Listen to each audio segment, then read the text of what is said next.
which is actually the basis of the Bible. If you there now we are live on the 420 show. So tukianza hiyo 420 AM guys there side say yeah, it's Dizzo hapa hivi tuko na Jav na tuko na Soli.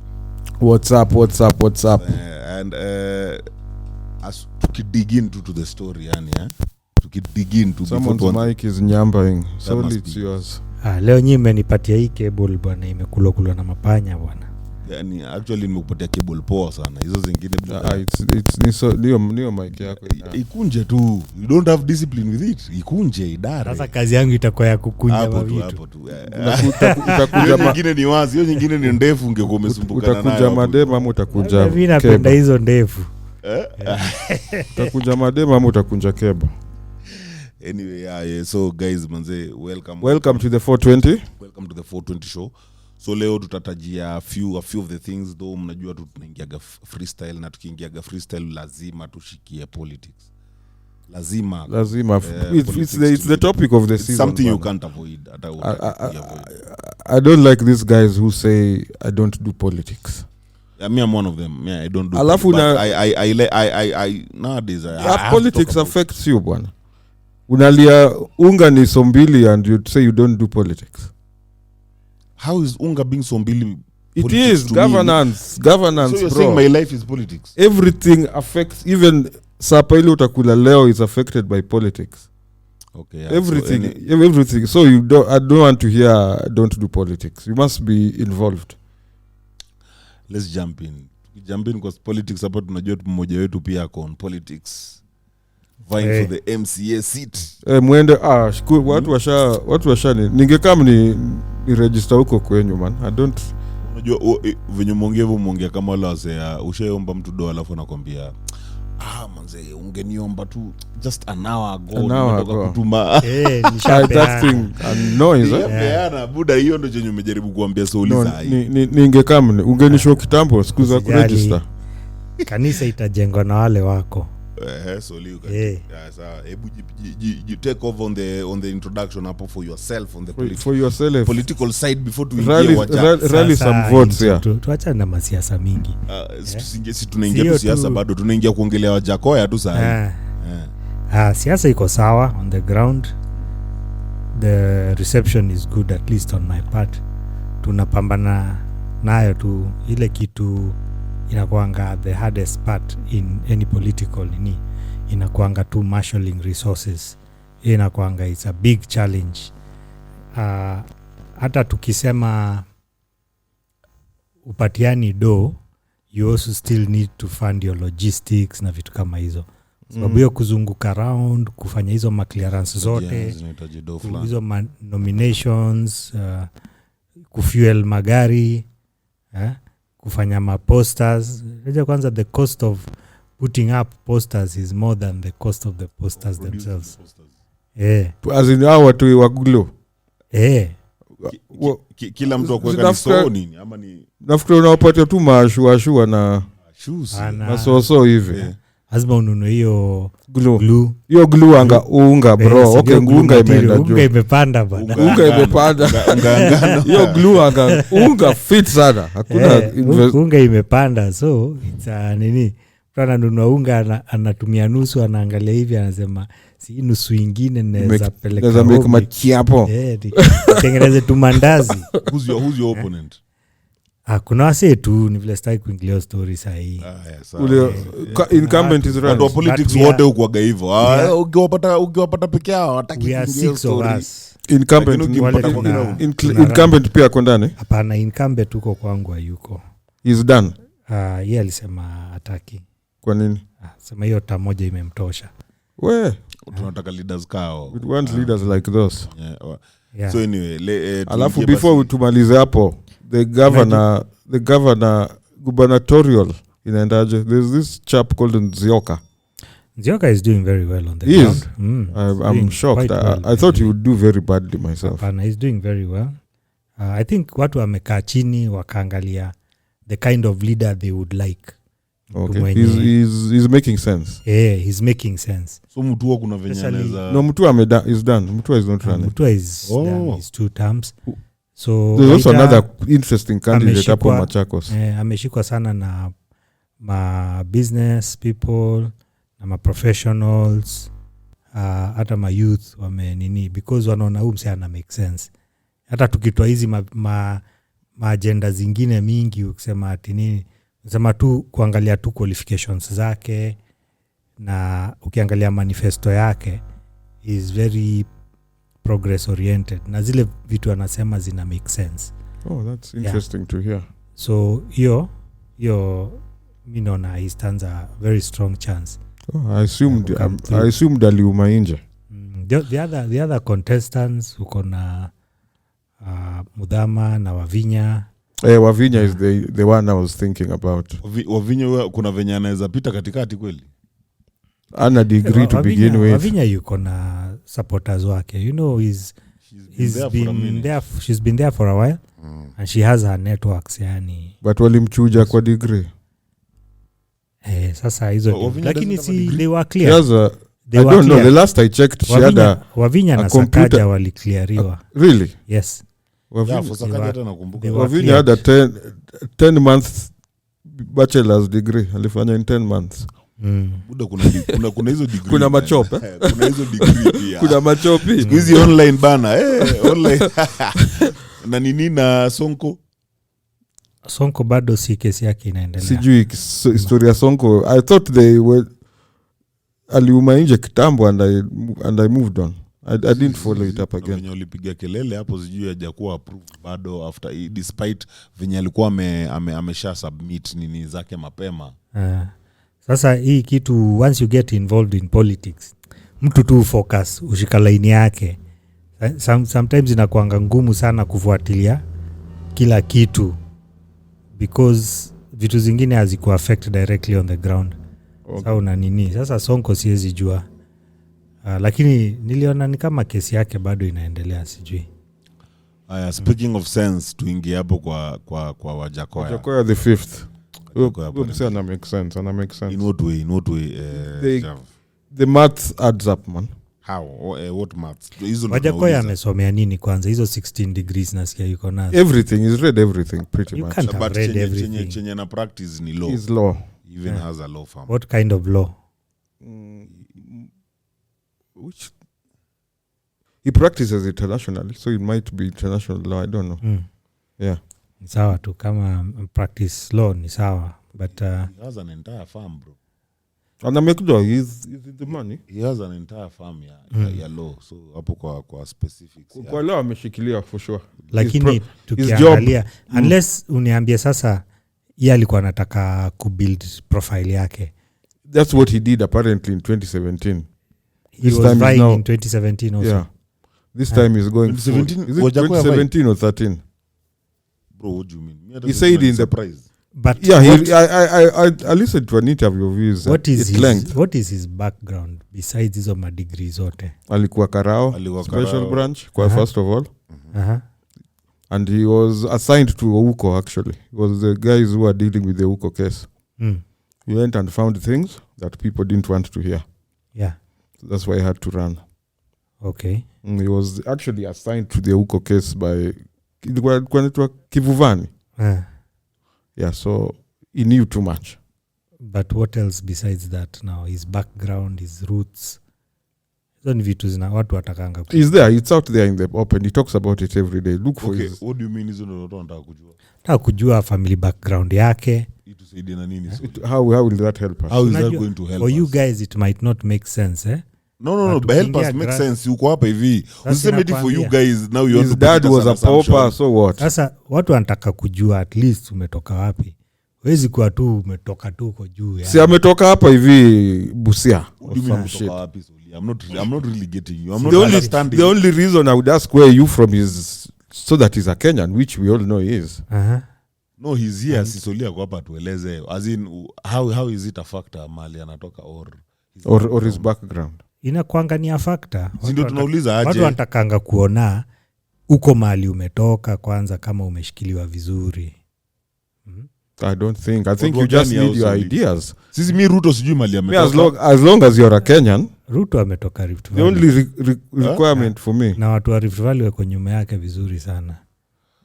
The only requirement for me is that you are not a foreigner. No, ni Mluya. Ni actually ni Myuji Mluya. Ni Myuji Mluya. So ni Mkenya. His father was a Kenyan, went to live in UG, then came back. So so ye sasa ni nani hao wako nyuma yake? Akina nani? Youth. In what way? My youth. Anashika marali hapa nje. Jamaa hajakuja na mahali ametoka Rift Valley. Jamaa amekuja na agenda. The agenda. Hakuna agenda ya nguvu. Ninakwambia lazima makes economic sense na mayouth atampitisha. So unajua unaongea ni kama hii president position sisi tulichagua. Ishachaguliwa, this is just a discussion. And it has nothing to do with unatoka wapi ama nini. Simeniuliza swali ndio nawajibu. So tungejua mali anatoka. Kama huyu msee angekuwa serious na hii kitu. Kwanza when you're coming already you have solidified base. Kama ametoka huko Western nini mali ametoka au watu wote wako nyuma yake. Not necessarily. The whole country is behind him. You don't need to tribal enclaves. He's coming as a national leader. Not Luya leader. Sawa, mimi nakwambia tu ninakuanga. Sijakatata hiyo soli venye naiona ni hiyo place unasema anatoka to the same place na Raila, unaona? Sasa hao watu wako nyuma yake. Hao watu wako nyuma. No, hii hata Wajackoya endi kwa urezo. We are here to discuss on the agendas. Are the agendas making sense or not? Sawa, kwa hivyo Wajackoya ni comic relief. Of course that's the reality. Unajua unaongea ni kama the reality is there are two parties. We are talking about real politics, lakini sasa tunaongea juu ya nini? Because unajua hata nikifanya literature kulikuanga comic relief. No, okay, court gesture. But no, what if he penyas? Which aje pia wewe. Yeah, of course. What hopes are those you bringing? We know hesabu zinakuanga zimefanywa. Watu wabatishangi. Yeah, I understand that. Nini. Sasa tuseme ye yake hataki nini, anataka tu kuchocha watu. Hiyo wabambike. Na pia si ati wabambike. No, he has a plan. No. He has a plan in case he wins, he has a plan. It's not even a plan. That person has just brought a conversation that no one could stand for. So tuseme he wants to change the debate. He wants to change the debate. Okay. And he has pretty much succeeded. Kuna mtu yuko na hizo points za hiyo manifesto yake. Mtu mwenye amesema kama Wajackoya na make sense, tafadhali can you just speak? This is what I was thinking. Economics. Apart from discussion. Yeah. Check am I on? Apart from your disruption, their manifesto actually makes sense, economic sense. Sasa si utuambie manifesto. I just know one year ya bangi tu. I don't know about the rest. Jav, yani wewe umekuja kutetea mtu. No, hiyo ya bangi ndo niliona nikasema hiki kitu ikitoboa we are home and dry. This guy can actually cancel the debt in 1 year. How? One bag of ngwai ni sijui 3.5. Jenda kununuliwa na nani? Everybody out there wants it. Who is everybody? Kina China, even America. Hizi ni story bwana. Si story bwana. Watu wanauza bangi hapa nje mbaya sana. Kuuzwa na itauzwa Soli. Kuuzwa itauzwa. Ile tu mimi nataka kuelewa yani. Jav venye umemtetea sana. We will not fail to find a buyer for the bangi. Let's agree on that. If that is the case, then we're home and dry. Because one bag, it's more valuable than fucking maize. It's more valuable than beans. More valuable than coffee even. Na zile places zote wamelegalize hiyo kitu. Wana fund national budget yao nayo. They are not thinking like this guy clearly. Vitu zingine, you can export this thing to people who will buy it. Let's agree. Once we agree on that, then it starts making economic sense. Paper, but not nini. A bag is 3.5M. Ukiuza 30,000 bags, umefunga nini? You've paid our debt. As I told you, Jubilee Vice Chairman David Murathe now wants Azimio President candidate Raila Odinga to look into Roots Party, George Wajackoya's. We are pushing Raila to copy Wajackoya's manifesto. I thought so. Raila had no agenda to begin with. Hizi vitu amekuwa kituambia the whole time. What were those? Uyugi amesema he'll be the number 1 buyer. Hiyo kitu lazima nini ba. It makes economic sense for real. How? Jav, we've make sure bag ni 3.5 bro. Unajua hiyo 3.5 hatujaongelea kwanza zinapandwa wapi. you can grow. Tunapanda nini? Watch the news every day, you'll see igari netwango igari ugly, this Toyota ya kubeba miraa. Progress, what's it called? That whatever that fucking car is. Zinashikwa kila siku na banki. Every day in the news. So that means they are being grown. It's being grown. Unaona hata miraa venye si usema tu miraa ina co-exported. For it to be exported, unajua kuna standard fulani lazima i-reach. You understand that, eh? Yes. Now, hizi mabangi zote zenye zinashikwa Jav, unadhani zimefika hiyo standard? Unajua kuna bush, kuna hizi zenye tu ni maa. Yeah, because it is illegal to grow it. But when you give people space, people will put effort in. If a bag is 3.5 million, a bag of maize is 3,000. A bag of beans is 3,000. It can only 3.5 meter, bro. People will take an interest. You can even carve out areas for growing it. Tupa hizo, throw away the fucking trees and hapa Mount Kenya region. So you want to tell me the main thing tunaingiza nayo Wajackoya, like as in yenye tunaweza muingiza nayo na yenye na make sense? Ngwai na kuuza poison gun. Ya manyoka. Poison, that also makes sense. I looked at the math, man. It makes sense. Because the two most expensive ni animal poison ama nini? Venom. Ni venom. Kuna snake poison. Wajackoya manifesto yake haijatoka fiti. But you know me chenye yani mimi okay, me I haven't refused about your the selling of weed, the maths zote about selling of weed. Lakini now who is our market, Jav? Tunajiuzia sisi ama you can export this thing in to where? Akina China, America even. America yenye tayari iko na weed yao. Jav, America iko na weed yao. I'm sure now, you can't. Mimi sijakataa hiyo idea. Even those Chinese themselves, you can sell to them. Weed. Now you can legalize weed to create job, employment na kila kitu for our country. Lakini ukiniletea hadi part ya export na hujakuja kuniambia mali na exportiwa, then sisha kuingiza ndo sasa tuanze kutafuta. That thing has market, bwana. Market where? Unajua it's really good on the book na si usema tu hivyo. Unajua Jav ni kama unajua venye unasema ni kama ile design ya unakuja unaambiwa kuuza kuku iko na do. Si ndio? Till uanze kuuza kuku realize no one wants umejaza kuku kwa fridge. Uliambiwa unaweza zichukua uzipeleke kwa hoteli, unaweza zichukua bana kuna market, huwezi kosa market. Till ujae na makuku kwa fridge juu unazipeleka wapi? Now you feel me? Now if angekuja aseme there is ready market for weed, we are going to export weed. Me where I can agree with him ni hadi hapo pa legalize weed so that for job create jobs in the country. Lakini akuja aseme ati hiyo tuitumia as one of the thing that inaenda kuchange economy yetu, then akuja tuambie hadi the ready market. Basi tutamuita hapa hivi, tunamget hapa Rock Radio School ama mjambiwa hizo sasa hizi ni kujaribu kuambia. Unaona venye unamtetea hivyo sana. No, me hata ready market hiyo ya Venom hiyo yenye anasema ati Venom China kills Venom gani yote? He wants to breed snakes and sell the venom and skin and meat and what not. Yeah. Manyoka ziko tu hapa tunazikanyaga kila daily. Why not make money out of them? Sekta moja yezi no economy. Lazima kama una grow economy pande zote. One sector, hizi vitu acha nikwambie. One sector, you know, it's not as easy as it sounds, eh? Look at people like Botswana. They have only one sector and they are moving on. Livestock. No, diamonds and shit. And livestock also. It's not just diamonds, there's also livestock. Yeah, we can at the same time, we're not saying we're ignoring this. We're not ignoring this tea and coffee nonsense that we've been dying with. You can also what do you call it? You see here are the 16 most expensive liquids on earth.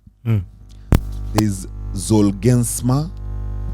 Kisa what? What the fuck is Zolgensma? And Soli, your mic is nyamping a good one. Nipatia cable mbo. Mbona ukuchukua cable ingine? Ama we stop the show, change cable. I can do about cable. He can do something. Soli is just being lazy on that shit. transport the cable. Okay, Zolgensma is a gene therapy medicine for treating spinal muscular hiyo ni medicine. Acha niendelee. Kuna Bro,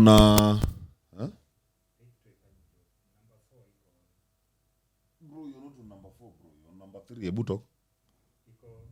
It's there. Ebu.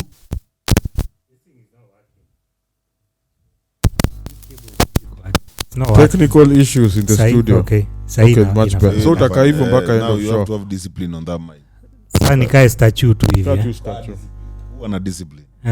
Aya, number 2 is scorpion venom. Hiyo ni 39 million per gallon. $39 million per gallon. Shit, we should be doing scorpions. Sisi ko tu hapa Chalbi. Number 3, 39 million per gallon. $39 million per gallon. Per gallon. Okay.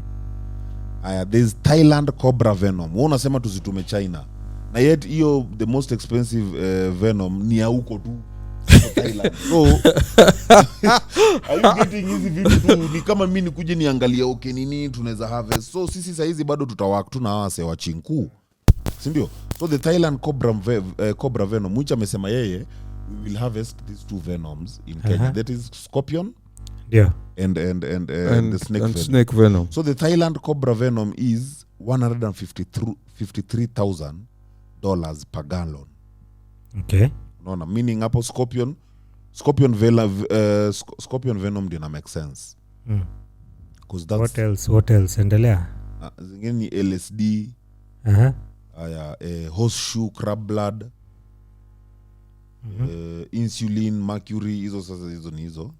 Hizo za kawaida hizo. But sasa sisi tunaongelea chenye Wajackoya yeye mwenyewe alisuggest. Alisema bangi, legalization of bangi na akapeana akapeana maths ya bangi na scorpion na snake venom. Unajua? Na ndio before uingie nilikuwa naambia Jav. Hizo vitu they are good on books, zina make sense actually. The ideas they're really making sense. But sasa ndio tumchague ingie alafu ndo sasa aenda katafute market. Because I'm really not getting it. Which I was telling him it's the same na nikuje nikwambie busy ya kuku venye inafanya fiti. Tili uanze hiyo busy ya kuku uone unakaa na makuku kwa fridge, there is no ready market. Tulikwambia enda kauze kwa hoteli, ukienda kwa hoteli unapata mtu wa hoteli anakuambia unajua nini? Tuko na supplier. Ndio. Ukienda kwa shule unajua nini? Pia sisi tumeanza. Where is this ready market? Tunaweza jipandia yetu. Mr. Wajackoya, can you tell us where is this ready market? In many nimesema the math makes sense. The math makes perfect sense. In many countries that stuff is illegal. So you're not going to nini. Labda useme sasa hemp. Those are the things. It's not just the smoking one. It's the whole the other day Dizzo listed for us here the extracts from bangi. Kuna hemp, kuna hashish, kuna hemp, kuna hiyo drug yenyewe, then kuna medicine. Unajua kuna ile liquid inaitwangoje ile THC. There's so much. There's a lot you can extract from that plant. As much as there's a lot, it's about what can be exported. Unaona kama hiyo ya hemp nini? Hiyo ya hemp, hiyo lazima tena to revive nini? Industries. Which we can do. Bro, what do you mean which we can do? If the government has, the industries are failing in this country mostly because there's no goodwill from the government. Because of government involvement. Tuliambiwa, how long have we been growing cotton here until Moi killed cotton industry because it's from government involvement. From Roland. Yeah, if the government has goodwill, we can revive industries. Yeah. See, we just want the government to stay out of it. Yes, then we tell them that. But we can't just. No, industry can be revived. We can agree on that. Industries can be revived. Yes, but so that's the agenda we give the government. Keep the fuck out. A lot of industries are killed by the government. Precisely, some even intentionally. Monopolies are also created by the government.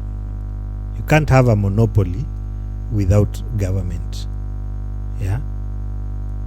So if the government stays away from this thing, the market has a way of just correcting itself. And the guy who's coming in is telling you he has the goodwill for industry to thrive. But I still don't think that's sufficient. Goodwill, it's only I said we want the government to keep out of business. Yes. So to leave keep us out. alone. And the guy is coming, is telling you, I want to. First of all, I'm coming to suspend the constitution first of all. And then after we suspend, what are we working on? Who is suspending that the constitution? That's where I have a problem with him. Why is he suspending the constitution? You are the one who supported it 2 weeks ago. You said that constitution needs to go. Why is he suspending the constitution? See, to work on it, like sasa kutakuwa na temporary one. He says it's crap. As we are working on your constitution, which we did in 2005, was it? So how is his our constitution is actually among the best. You can't just come and suspend an entire constitution. If you're changing that's the military. constitution, that's military talk. You change it through amendments. Yeah, you pass amendments. You amend this. You amend this. Sasa yeye anasema anataka kususpend constitution. What exactly in the constitution does he want to change? He's not telling us what he wants to change in the constitution. The entire thing, bro. Yani he to suspend, like, yani talk. I want to suspend that entire thing. You can't throw the baby out with the bath water. That's what he wants to do, to throw the baby out with the bath water. Because there are some good things in the constitution. But solely the other week you said this constitution is rubbish. The constitution has a lot of contradictions which can be changed. Yeah, but they need to be identified. You just don't throw it all out. Ndio turudi nini ile constitution mzee ama nini. You know, those are the things. Let the constitution say, then now come and tell us this is where the problem is with the constitution. We need to change that. But you can't suspend the constitution. How? Yeah, that's I had problems with that. You didn't, bro. I did. I raised it very early. Ulikuja ukasema hapa Wajackoya na make sense. And make sense economically. No, bro. But I guess it's tied. If he's coming in, the constitution must go. Even if he has good plans. Bro, jamaa kana anaweza ongea. Naona hapa crazy Jean at suspending the constitution to work on it. Fuck off. Hata Ngwai hawezi msave sasa. Hapo constitution I disagree with. Hata hiyo Ngwai wacha nikwambie. It's in a bamba because na mimi hapa ndo mali nasema mali Wajackoya alikuja na again fame. As in the guy came and introduced agendas that are in people's hearts that had never been discussed before. And people want them. Ile paka unaweza pata kuna leaders, kuna wale leaders wangapi soli wenye ukikaa nao huku chini huku wako they are okay with stories za weed. So hadi wanavuta lakini ukimwambia go like create awareness for it hawataki kwenda. But mjamaa amekuja na akatokezea live ako ile like mimi kwanza hata nikishinda nitavuta bangi tu hapo kwa status kwa state house. So unaona hiyo ni just that overwhelming nini ndio ina yeah, he has said the fact that he's introduced ideas zenye tunaweza taka zichambuliwe lakini si ati tumchukue na hizo ideas tumweke because bro they know mimi nataka kuona hizi ideas ziko wapi mimi. Yeah, I'm sure he has. You can't just come. He has. Wewe toa hizo nini ideas. Nizitoe wapi? Huyu Java hapa mimi ndio nataka kutetea Wajackoya and mimi hata kuna mimi namtetea tu because of the ideas. But not him as the president. That's what I said. The ideas makes even financial sense. Amejibrand na weed. That's the brand he's pushing. Yeah. Hiyo ni brand. Na mimi naambia at least Kenya mahali tuko. It's going to be very, maybe in another 2-3 generations, you'll be able to push that agenda. But in the Kenya that we have now, it's going to be very nini. But it's good. Watch I introduce. Difficult. Watu anze ku discuss. Difficult. Why? Yeah. Everybody. I mean, akuje na ready market. The mere fact that he's brought is gained popularity is because people want weed legalized. Why? He's saying the things that are in people's hearts. Which people? Man, why do you... no, it is on people's hearts. Saizi mali tuko soli adozi ignore story ya bangi. We are actually the biggest topic in Kenya today for the last couple of weeks or months is bangi. And that is why, this guy is, it's called marketing 101. It's called, Yani wacha nizisome. Wacha nizisome. Ngoja, Kenya vile iko na mashida mingi sana. watu wanakaa chini wanaona the biggest agenda sasa ni bangi. Precisely. Juu na hizo mashida zao wanavuta bangi nyumbani. Do you know why Solimi hata mimi naweza back up hiyo story ya bangi? Na not yani ikuwe introduced. Kwa hizo mashida mingi bangi is the only safe place you have. Buddha is among the safest biz zenye tunaweza. Juu tukaingia kwa party ya hashish, tuingie kwa party ya textile industry. And those are the tuingie part ya medicinal industry. That's the economics I'm talking about. Tuko na places zenye tunaweza panda hitu. When if cultivated well we can export it venye tunafanyia. Shida ni to export where, which you said earlier. Si mnaelewa the laws of supply and demand. Right now it sounds like a good idea because it's illegal, it's scarce, so the price is high. The minute you legalize it, the supply increases. The supply increases, the price goes down. No, it can't go down. In fact, right now, weed is so cheap. So you're telling the moment itakuwa legalized, weed itakuwa hii price. Because now you'll have quality. Unaniambia sasa weed doesn't follow the laws of supply and demand. Hapana, Soli. The weed that we are getting right now, juu ya hiyo illegality hiyo. The weed that we are getting, buda hata unaweza ekewa hadi manyasi. The quality is so poor.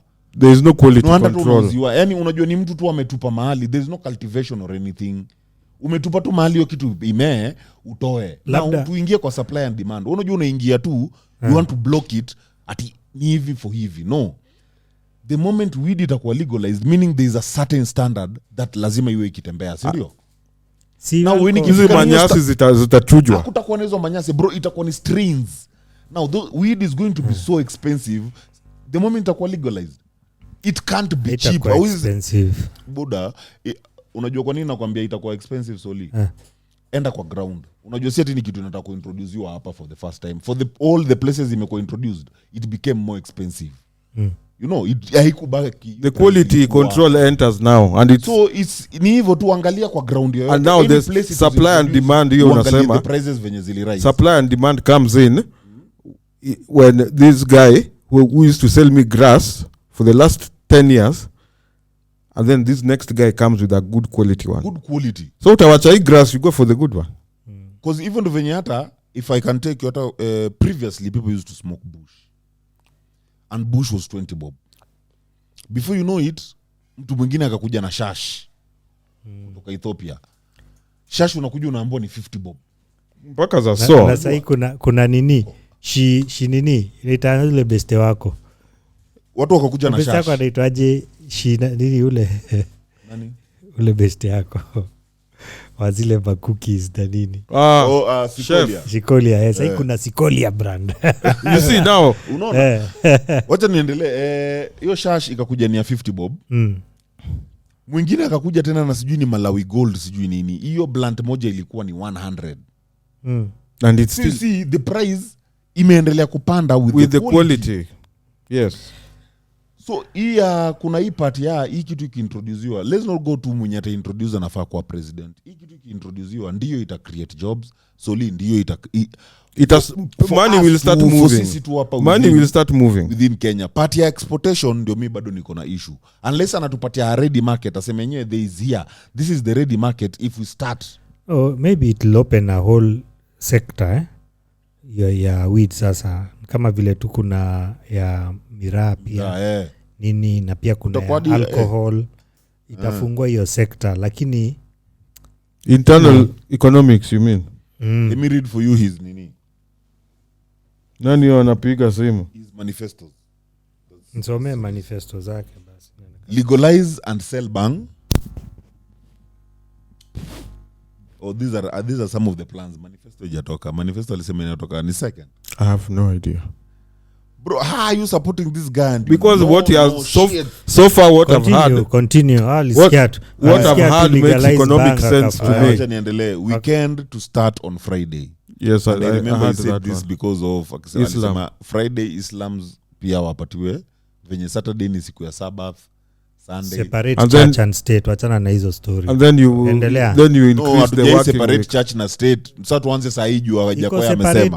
Wacheni hazijawahi separatiwa Solini. Not in this Saturday na Sunday is a holiday because ni the first word on our national anthem, seriously. Your anthem, I find it hard to sing a lot of times. Mungu nini? Mungu really? Church and state is we've never separated on the book. Mungu On the can book. be That's for anyone. lakini for children are still for our government. Children, public school people are still praying. Forced to pray. There's no suspend constitution for 6 months. What's the rationale behind that?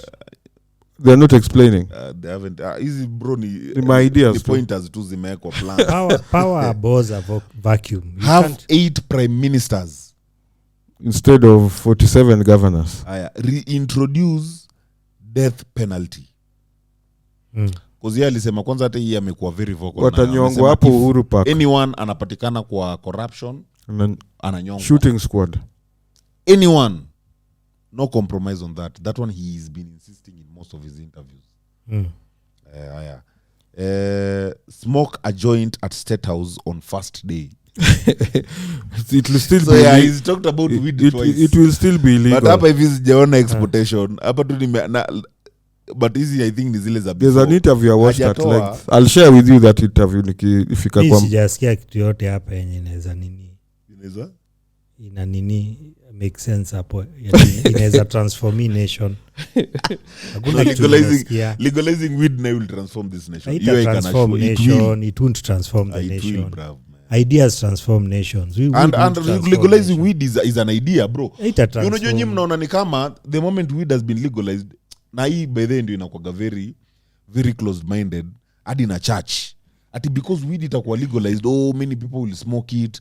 Youths are legalization of weed means we are going to open more channels about what we can do with that weed.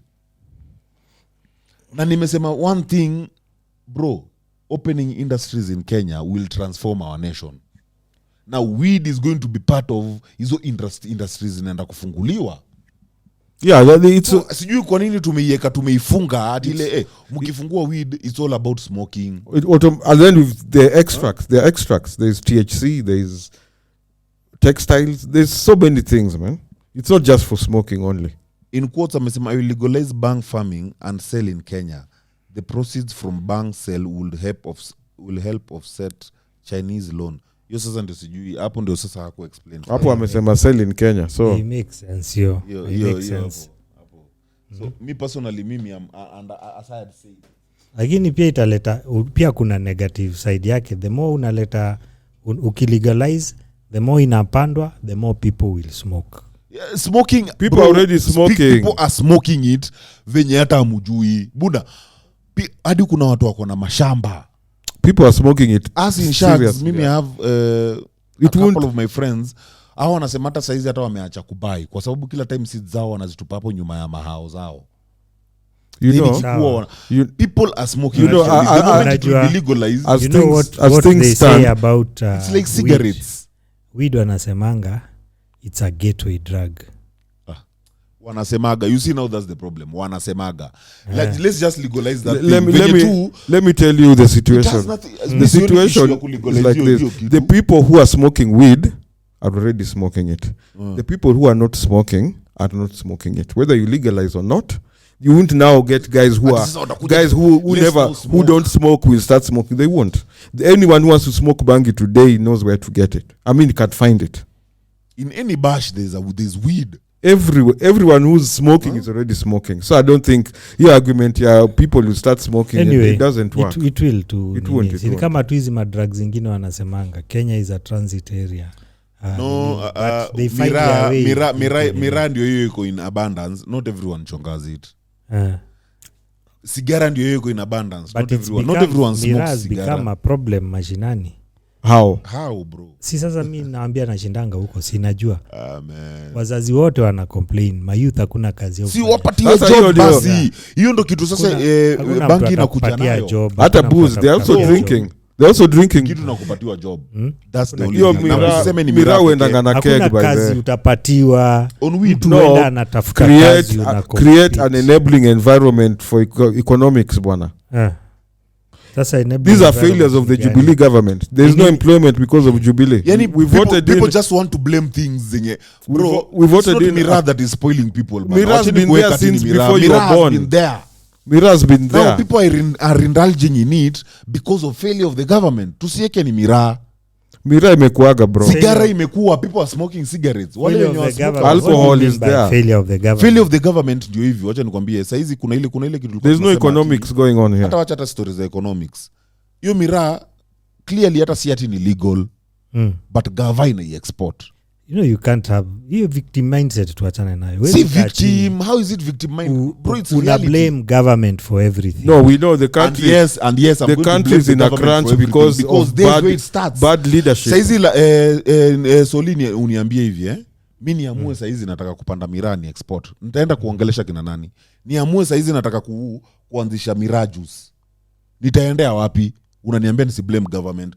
Saizi kuna mtu alianzisha miraa wine. Sikiza, amezuiwa na nani? Kwani miraa tu ndio sector zina employ. Hapana, sasa unaona Soli, wewe pia unaruka. We are talking about venye a certain thing ita create a job. Tumesema stories za miraa huko like mnajua venye miraa inaharibu watu. Mimi nimekuleta side ya economy. Kuna watu wamejaribu ku create jobs in the miraa scene. Wamestopishwa na nani? Hiyo government unasema tusiblame. Uko like wamekataa, wacheni. Endeni mkatafute kitu nyingine yet. So mbona mnaleta vitu zenye hazi enable us going on with a career. Mkileta weed ita enable kufungua industries za textile. Will it enable or not? Itafungua weed industries za textile. Kama zile ziko tu za cotton zime nini? Juu ya nini sasa? Si government, to blame government. Hiyo ni juu yetu. Juu ya nini? Mbona industries za si ni government, hiyo yenye unasema ni si blame. Bro, hiyo chenye unasema ni si blame. The reason hizi vitu haziendelei Soli.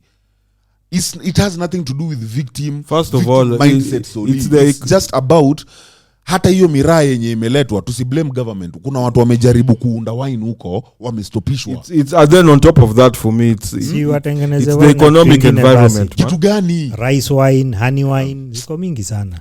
Keroche ndio hiyo inafungwa. In fact Keroche ndio inafungwa na they are trying to make alcohol with legally and they're paying taxes. Keroche hiyo mimi na agree. Hakuna cha Soli agree. Sasa hakuna nini? Hizo juu wewe wangamsewa miraa. Harold Benea uliwatch here amekatch sana. Mimi sija Vitu chenye Soli unaniambia ni blame government. You can sit there and tell me I don't blame the government. Okay, Skiza, you as a question for Mira eaters before you continue. Harold Benea uliwatch is saying we used to call it Mairungi. I don't know why the name disappeared. Mairungi? Obviously Harold Benea is not a Mira eater. They can call it whatever they want. Arose by any other name. People are not going to Mira because it's spoiling people bwana. Mwambia tukulagi the jina. People eating Mira are already eating Mira. Never. The people smoking weed are already smoking it. There will be no more people than the ones we already have. Okay, ile mi nataka kusema ni we blame, yani kila mtu abebe mzigo wake. Government kuna zile vitu tutalaumu government. Ndio hizo tunazilaumu. Na kuna vitu zingine zinakuanga ni personal accountability na vitu kama hizo. Wezi kaa una job alafu unataka una job kwa nini? Ngoja wezi kaa watu wengine wako huko wanafanya job. Si ndio nasema una job kwa nini? Siwache nimeenda shule niko na papers. Because we elected dogs bwana. We elected mats. Ngoja wezi kaa chini una job unalaumu gava. Yeah? Job ziko. Enda utafute kazi. Soli job ziko wapi? Siwache nimalize. Juzi nimeenda niko ground na address mkutano ya watu. Naambiwa mayouth hawana kazi nini. Nikauliza. Mimi ndio baba yenu. I thought leo IBC walikuwa wana recruit. Mbona mko huko? Nyinyi mumeacha IBC ki recruit mkuje tu kunisikiza. Of course me I won't mind. So you're not making sense man. You are now talking like a politician. Umeanza hiki tu mapema hata hujaingia na ushaanza kuchanganya watu hapa. Sikiza nikwambie you can't blame the government for all your problems. We can't blame the government for a poor economic. We can't blame the government. Hiyo ni ukweli Soli. Maisha yako ni maisha yako. No, na hiyo ni ukweli. What we are blaming the government for is a poor economic situation. You have to take responsibility for your life. If you blame people, circumstances, victim mindset. That is true. The truth That is is absolutely you will true. never Naona nakwambia wewe sasa umeanza kuongea ka priest. What? Anyway, wacha nisome Sasa, watu. Sorry ngoja. Wewe umeanza kuongea ka politician sasa. Yani you're generalizing things. What we are blaming the government for uko like hiyo issue bana, wewe pia toka hapo uende ukatafute kazi. Uko like wapi? Can we agree? Wacha niendelee. There's someone hapa amesema kitu. Mm. Wewe mtu wa Wajackoya sikiza. I can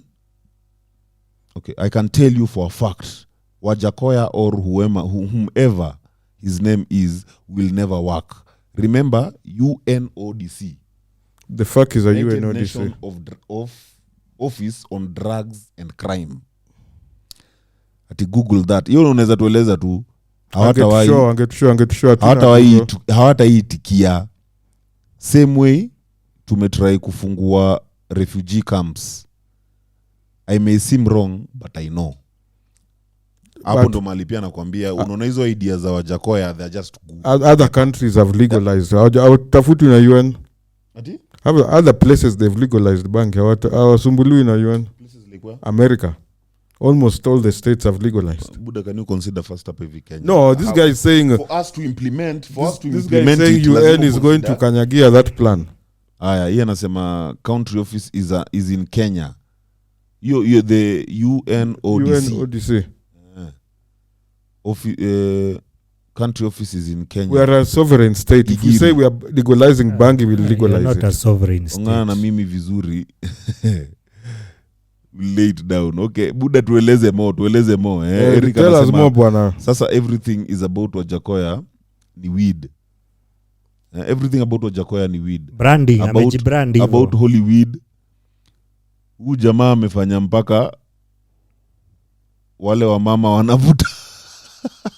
wanavuta weed wanaongea. Hiyo kuongea ndio tunataka. We want people to talk finally.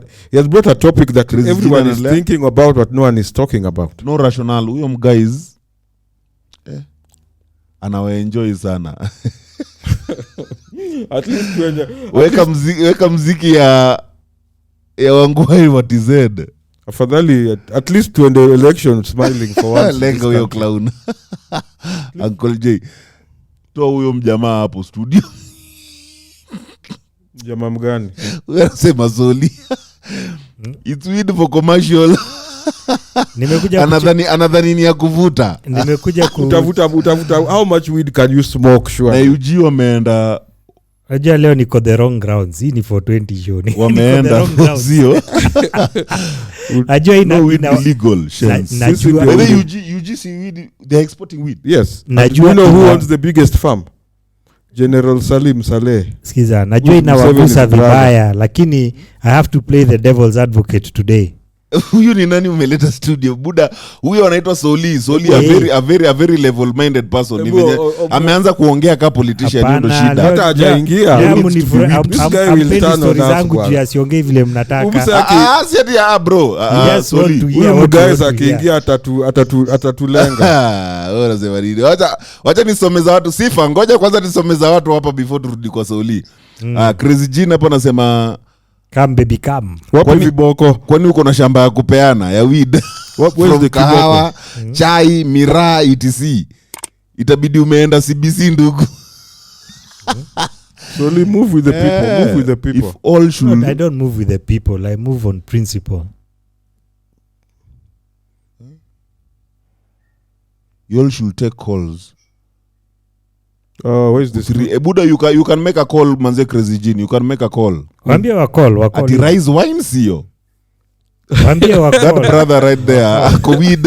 Ako weed mbaya, mpe moja. Soli uko things. Soli, let me tell you something. As someone mwenye nimekujua so far, there are times, in fact there are topics zenye wewe kuwa you're always very specific and focused. Ukijaribu kutoka kwa hiyo kitu Solia na kurudishaga pole. On this political topic, Soli, you're just so general. You're so general. Yani ni kama unapatiwa issue hivi, umegeuka tu politician, unapatiwa hiyo issue unaevade uko like mbona mko hapa? Si ungeenda kule, watu wana recruitiwa get job huko. Tukienda sisi wote huko tutapata job kuku help. Tumekuja kukusikiza tuone kama unaweza peana a solution yenye isikue tu tungoje tu time ya politics and tukimbie huko tujue watu wanakurecruitiwa. The thing you should have said, asanteni kukua hapa instead of going to look for. Saizi ushago watu wengi wanakimbia hizi stories za nini za makarao. Si ndio?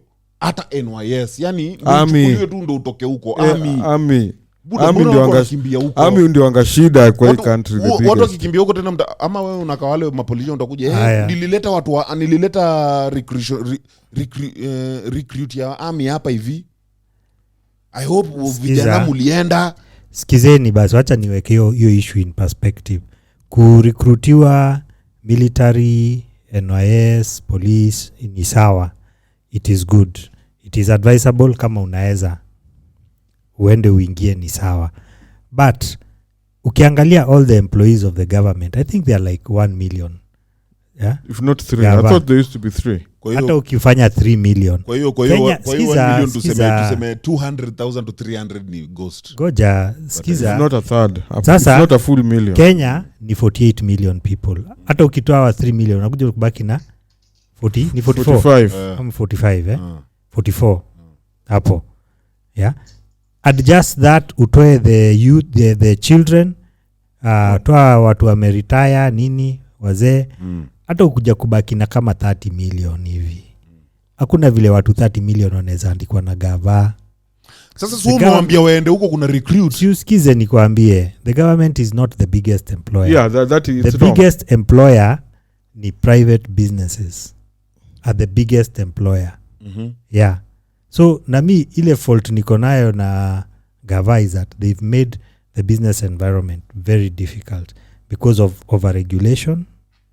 Yeah. We are in agreement. Now you've started talking. Now we are agreeing. Sasa if you're running for a president, you should address those things. Don't come and tell us hapa ati nini. But amekupatia economics. He has brought idea. Mimi unajua mimi hata actually and he has worked out the economics of it. But if you want to become the president. Your part no, these are employment avenues he has given you ideas. Unajua Sifa unaweza hebu tusikie Sifa tafadhali. There's a caller. Sifa. Hauna mic kwa bana, naona tu una rotate hapa. You sure you unaweza ongea? Ingia kwa bedroom. Haya, sema.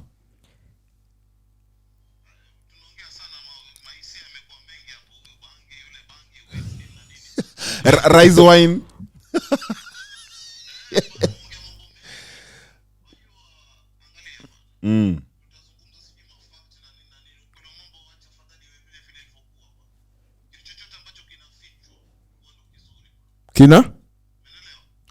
Kitu kinafichwa.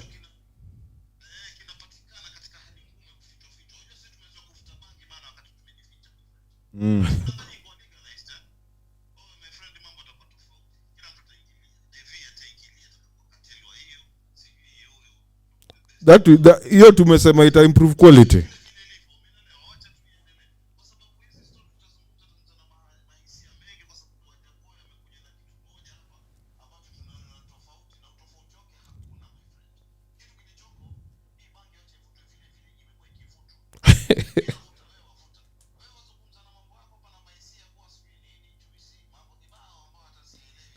Hiyo ni ya miraa.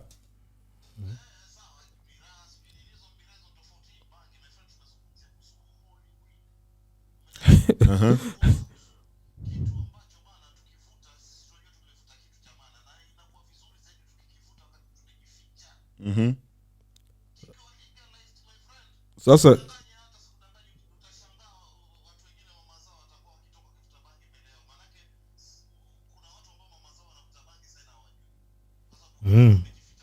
sasa shida itakuwa wapi? Acha Sifa. Anavuta bangi alafu aende kanisa. Sikiza Sifa. Hakuna shida. Hii ni yako wewe na Soli. Okay, let's Huyu.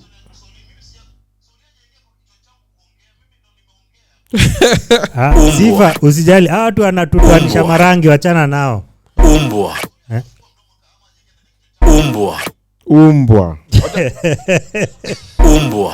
Wacha nikwambie kitu Sifa. Kwa nini nakwambia hivyo? Kwa sababu si tunaongea, unajua nyinyi mnaongea tu in the sense of smoking consumption ya weed. Amuongeli on the economical side ya sisi kuiuza. Unajua or extracts. Unaongea tu part ya consumption sifa, na kama ni kuongea hatuwezi vuta bangi ikilegalize hatuwezi maliza. Si umesema ati wamama watakuwa wana smoke mbele ya watoto. Wachana Diesel apenda kukata watu short tu. Wamama kusmoke mbele ya watoto si shida. Mimi sioni shida hiyo. Hakuna shida. Haya sema.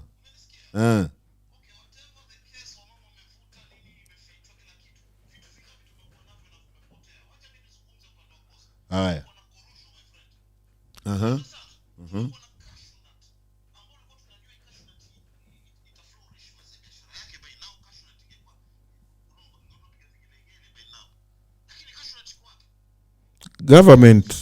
Government is killing industries, we agreed.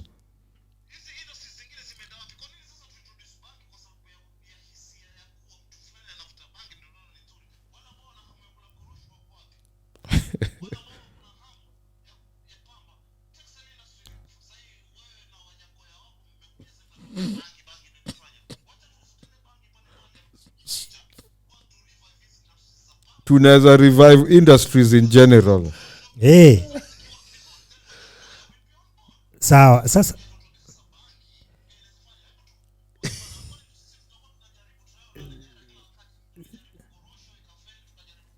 haikufail, government iliua. Buda, hazikufail hizo vitu, hazikufail. Ni government iliua hizo vitu. Government iliua industries bwana. Kuna kitu ya kulaumu government. Kuna watu bado hata leo wanafanya kazi ya korosho. Soli. Na hii ndo nitashinda tena nikuje nikwambie wewe umeanza tena kuingia sana upolitics. You are not being specific and you're not being truthful. The government dropped this industry, bro. Buda, hizi ni industries. A lot of them intentionally. Unataka kuniambia yani, okay, sawa, saizi kuna textile industries zinaendelea, si ndio? Are they creating jobs enough as they used to those days? Government. Now, korosho, huyu jamaa anasema kulikuwa na manini za korosho. Now, hizo za korosho saizi bana, even hata mabuyu. Government na unakuja unaniambia ati let's not blame the government, yet wewe ndo the same person umekuja umesema the government should be out of business. Hii nini yangu ninafanya job the government iko the government has created regulations zenye are not good for business people. You're the same person who says that, then bado ukuje useme don't blame the government, as in solely ways you're proud on this. Sikiza sasa, basi mwache nijitetee basi. Hiyo ndo kujitetea kwako ndo tunangoja man, lakini naona nikaa naongeleshwa na politician. Crazy Jean hapa kwanza naona ako na comment fiti. Crazy Jean, okay, tunakudropia namba hapo hivyo tusikie hiyo story yako venye unaongelea na UNOCD. Haya, Soli endelea. Sawa, kuna vitu mbili hapa and you need to differentiate. Yeah? Number one, tukiongea like if you're coming as a presidential candidate, you should start talking about the economy as a whole, because hata ukianzisha hiyo ya weed na nini, hiyo industry, the same issues that have killed the other industries ndio zitakuja tu zimalize industry pia. Yeah? So a presidential candidate should be discussing about how we can lift the economy as a whole. Kama vile wazungu wanasema, a rising tide lifts all boats. Sa hii tide iko chini, all industries are affected. Yeah? So he's not addressing the root issues zenye zina affect all industries. Yana kuja na ile one shot, one hat kama nini sijui. Magic bullet, one trick pony. Ankuja na hiyo. Na zinasema the issue is not as simplistic as Wajackoya is putting it. Hiyo issue ya weed hata ikiekwa leo haita solve issue zile Kenya ina face, and a presidential candidate should be addressing all of those. Number one. Number two, kuna issues zile unaweza laumu serikali na kuna issues zile unaweza, you have to take the responsibility. What I am trying to avoid ni watu wakae chini waseme the reason why we are not moving is because of the government. Hautawai songa. But no one has said that here Soli. Unaona umeanza kuongea ka politician. In this discussion here no one has said it. You are just bringing something that wasn't in the discussion.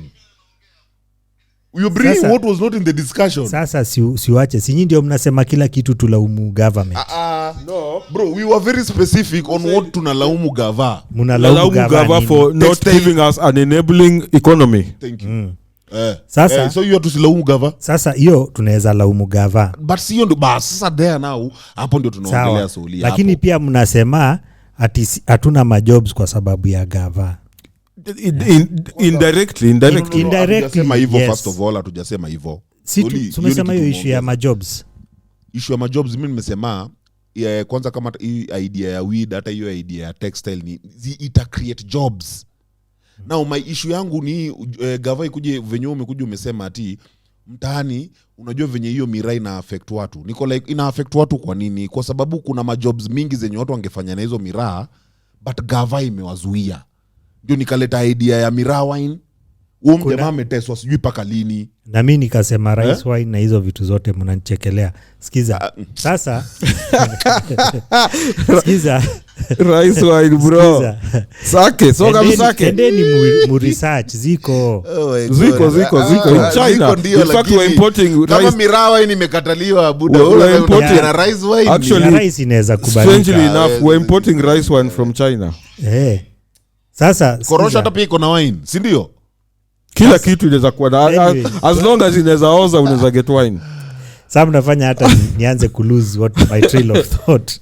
Hata mkate unaweza get wine. Rogers pale amesema this conversation needs to go on, and ndio ameingia from Canada. Karibu my guy. So liendelea this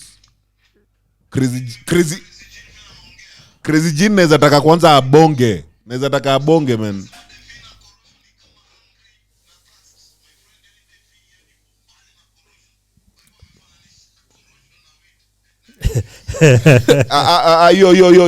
Hata it makes sense. Hapana, mimi hapa hivi tunaongelea industries, tunaongelea whatever tuko nazo, what we can do with whatever we have to create industries, unaona? Now whatever Wajackoya has brought an idea. Wacha atoe manifesto ndio tusikize exactly what is saying. Now we are just conjecturing. Nakusikiza.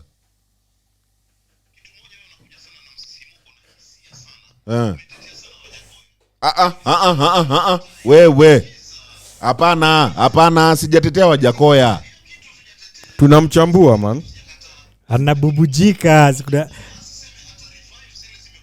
Akisikia Wajackoya. Hakuna mtu ametetea Wajackoya. Mimi natetea hiyo idea. Pia nyinyi venye mnakuja mnasema ati bangi ikiwa legalized, mama atavuta mbele ya mtoto. Nini mbaya mama kuvuta bangi mbele ya mtoto wake? Nini mbaya na hiyo?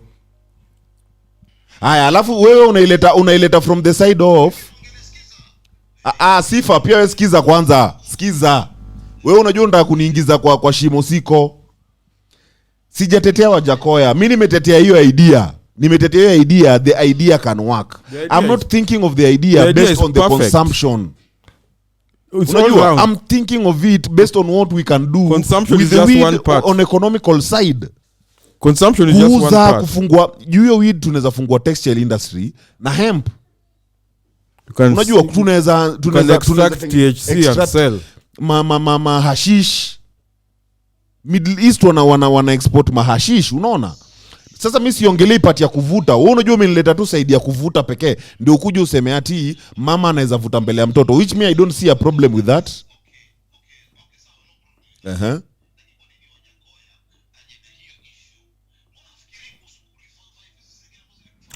Ujasoma manifesto. Si anatoa manifesto soon. Tungoje tuone. Sifa, nikuulize kitu. Sasa atatumpigie bila manifesto. Ndio atatoa before elections. Wewe saizi utachagua leader mwenye atakuja ajaribu kurudia the same thing watu wengine wamekuwa wakifanya, ama mwenye ataleta new ideas? Nijibu. Unaenda na mtu mwenye analeta new ideas ama unataka mwenye arudi nyuma kwambia which is what we've done for 60 years now? Sasa ideas ni sawa. And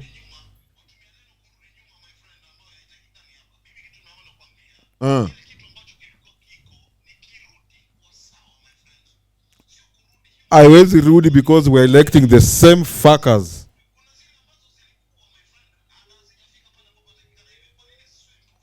Huyo mse hajui anything about hizo. Sifa, saizi mimi leader mwingine, saizi leader akuje aongelee, tuseme aongelee nini? Venye huyu, wacha tu nitumie tu Wajackoya. Venye amekuja ameongelea the Venom. Uliijua Venom ni among the most expensive liquids in the world? Uliijua hivyo? We imagine huyu ni mtu amekuja na hiyo idea, na si ati aziko kwa mtandao ati unawezi search upate. Tunaweza search tupate. Lakini sisi tunataka kubaki hapa tulie over cotton, kitu yenye ilifungwa na the same government. We keep on electing the same people. Mwenye saizi tunamshukuru juu amejenga barabara na machinku, which is this job. The same industry is failing. Huku Kambani kuna industry fulani ilianzishwa ya ma fruits, yeah? Fresh juice. Yangilu pale. How is that shit going on? Listen. Please tell us, how is that shit going on? It's succeeding like shit apparently. Well, it's not doing well. It's not doing well, bro. I heard recently it's not doing well. Muna tuletea old ideas alafu hizo fruits za Ngilu. Okay, listen. Wacha kumention vitu na kurukaruka. To add on Dizzo's point. Pia nipeleke polepole pia. To add on Dizzo's point, it's very new ideas. It's common sense. Ngoja Java bonge. A bag of beans is maize. Let's do maize. It's what, 3,000. A bag of bangi is 3.5 million. That's where new ideas come. Yeah. So tuta waste time na mahindi ama tuvuke kwa nini? Kwa hii yenye price yake ina make sense. That's 1,000 times more. Wacheni niwaambie kitu. Me, I'm a businessman, So let's be talking of how to implement these ideas sasa instead of I'm a businessman. Wewe kuvuta bangi peke yako bwana. Let other people also smoke. Sikiza. Nani? Sasa atajua. Sasa si ndio atajua, Sifa atajua aje. Akiona doi inaingia ataingia pia hiyo business. Sifa. Wacha nikuulize wewe.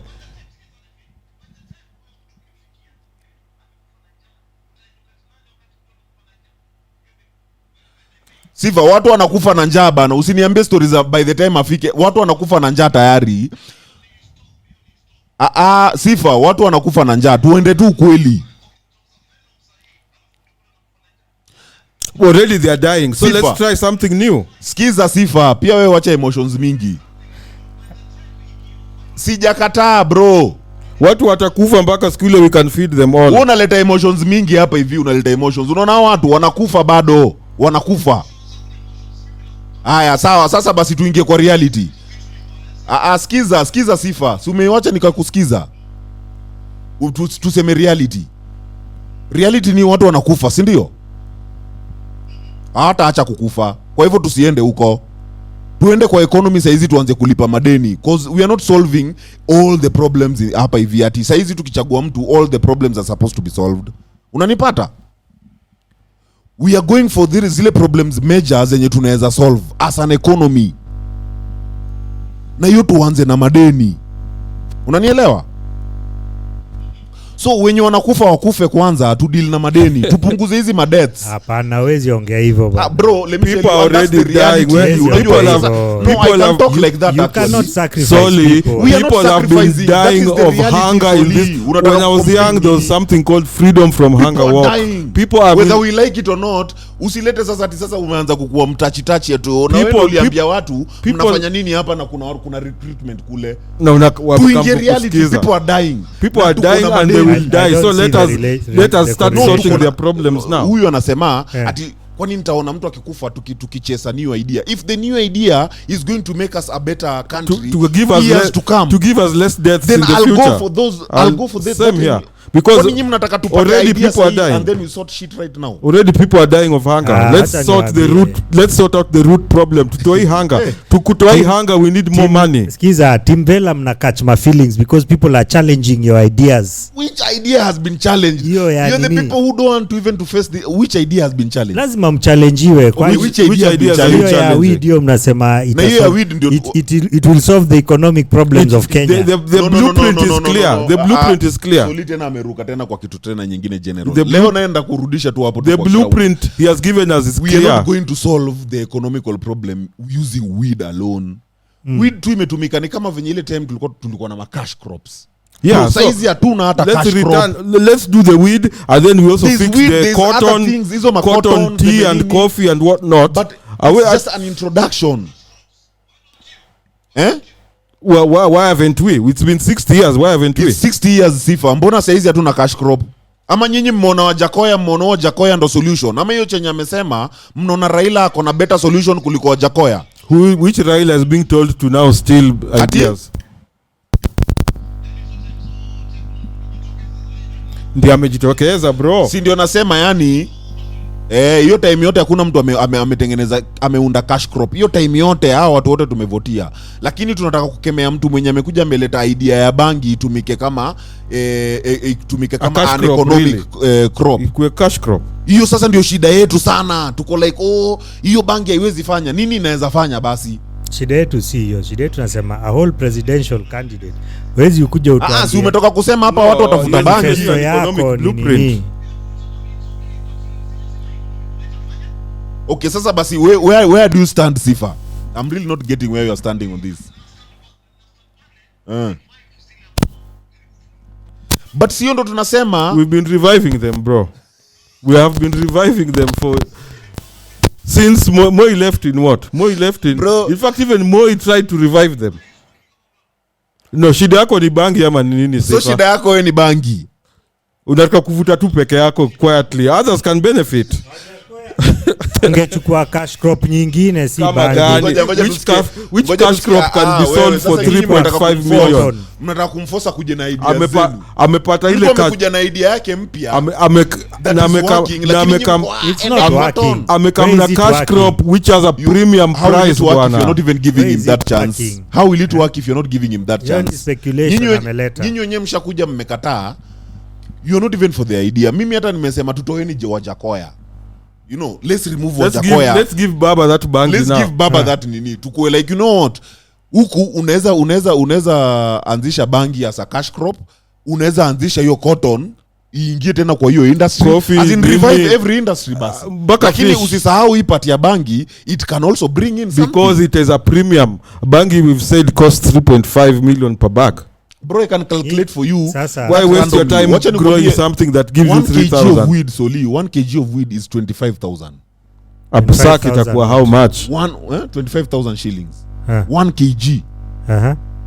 Gunia iko na 1,000 kgs. Yeah?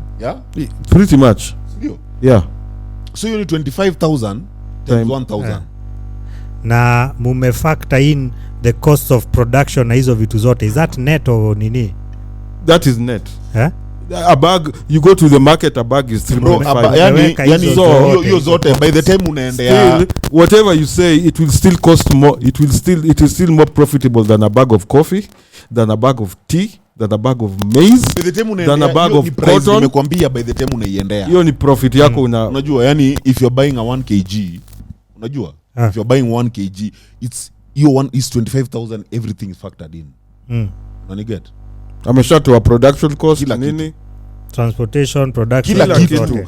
Yani ukiendea 1 kg ukipiga simu saa hizi, listen, ukipiga simu saa hizi Soli. Sasa unaona ukipiga simu saa hizi useme niletee bangi 1 kg, you'll give him 25,000. Sasa ni illegal, Yes, that's why it costs that much because no. When auendangi KRA unalipa taxes. Bas. With you when you meleta tu hivyo, the moment it will become more valuable, the moment it will become legal, your 1 kg might shoot 35,000 to 40,000 who get 1 kg because the quality is up now. Unani get? Because pia kuna tax inalipwa. Hii saizi unauziwa 25 kg juu haina tax. You add tax, kwani mtu atakuzia bado 25 kg? atakuzia 25k. Itapanda ifike hata kama 40k, just 1 kg. Sawa, labda itakuwa tu kama kahawa, basi tutakuwa tunaitumia tu kama kahawa. Muda unafika kwa hawa ya mtu unaulizwa do you need weed tea or supply ki increase, bei itashuka. Quality supply also increases. Yeah, weed ki increase. Hata tukisema kila mtu legalize, supply increase, bei itashuka. No, you have to factor in tax. Itashuka bei. Ralph Ngugi is in the house. Nakumbuka Rafo. Illegal. Rafo anasema lol you guys and weed. It's the topic, Rafo. Let me ask Soli, nakwambia kwa nini hiyo haiwork. Bro, saizi kumekuwa na high supply on weed and it keeps on rising bei to full time. Buda kuna time ilikuwa tunabuy weed at 50 bob. Saizi hakuna place utaget. Show that weed ya punch. Na hizo ni blunts 3. It's rising the more the supply. Alafu now the government comes and intervenes with tax. Obviously niko na quality better than hiyo yenye unachukua, ndio hii quality. Sawa. That's what I'm saying. The guy is smoking, already smoking. So wezi sema just like Mira, wezi sema ati watu ukilegalize watu wataanza kuharibika. Washaharibika, they're already smoking it. There's no new guy who's going to come in and start smoking weed because it's now legal. It's a niche product and it's also an illegal product. That's why we are fighting to legalize, man. Free the plant, bwana. That's why we are fighting for it to be legalized. Na tukisema inakuwa legalized, kwanza mimi this my idea yani ile. Wajackoya 2.0. No. Wajackoya me don't want Wajackoya. Hiyo chenye anasema me don't think is not serious. He's very serious. Unamchocha tu because si kumchocha. Mimi I'm for the ideas. Now any candidate sense. If any candidate can pick those ideas and incorporate in their manifestos. Now ama watupatia a plan to get rid of this fucking Chinese on our backs. Si watu wamefanya research. Ni tuone kwanza zile places zime legalize how it's doing, the effect you need to look at America is the first place you need to look at. Tuangalie hizo kwanza. America bro, Uganda here, Salim Saleh is the tuende hapa Uganda waangalie how in Malawi it's legal. Economy. Malawi it's legal. Bala tuende mbali. Sawa. Alafu sasa hiyo place akina Malawi and Uganda are selling, we also squeeze there and sell. So mnauliza hapa story ya market. Well, what are they're smoking all their weed? They can't be.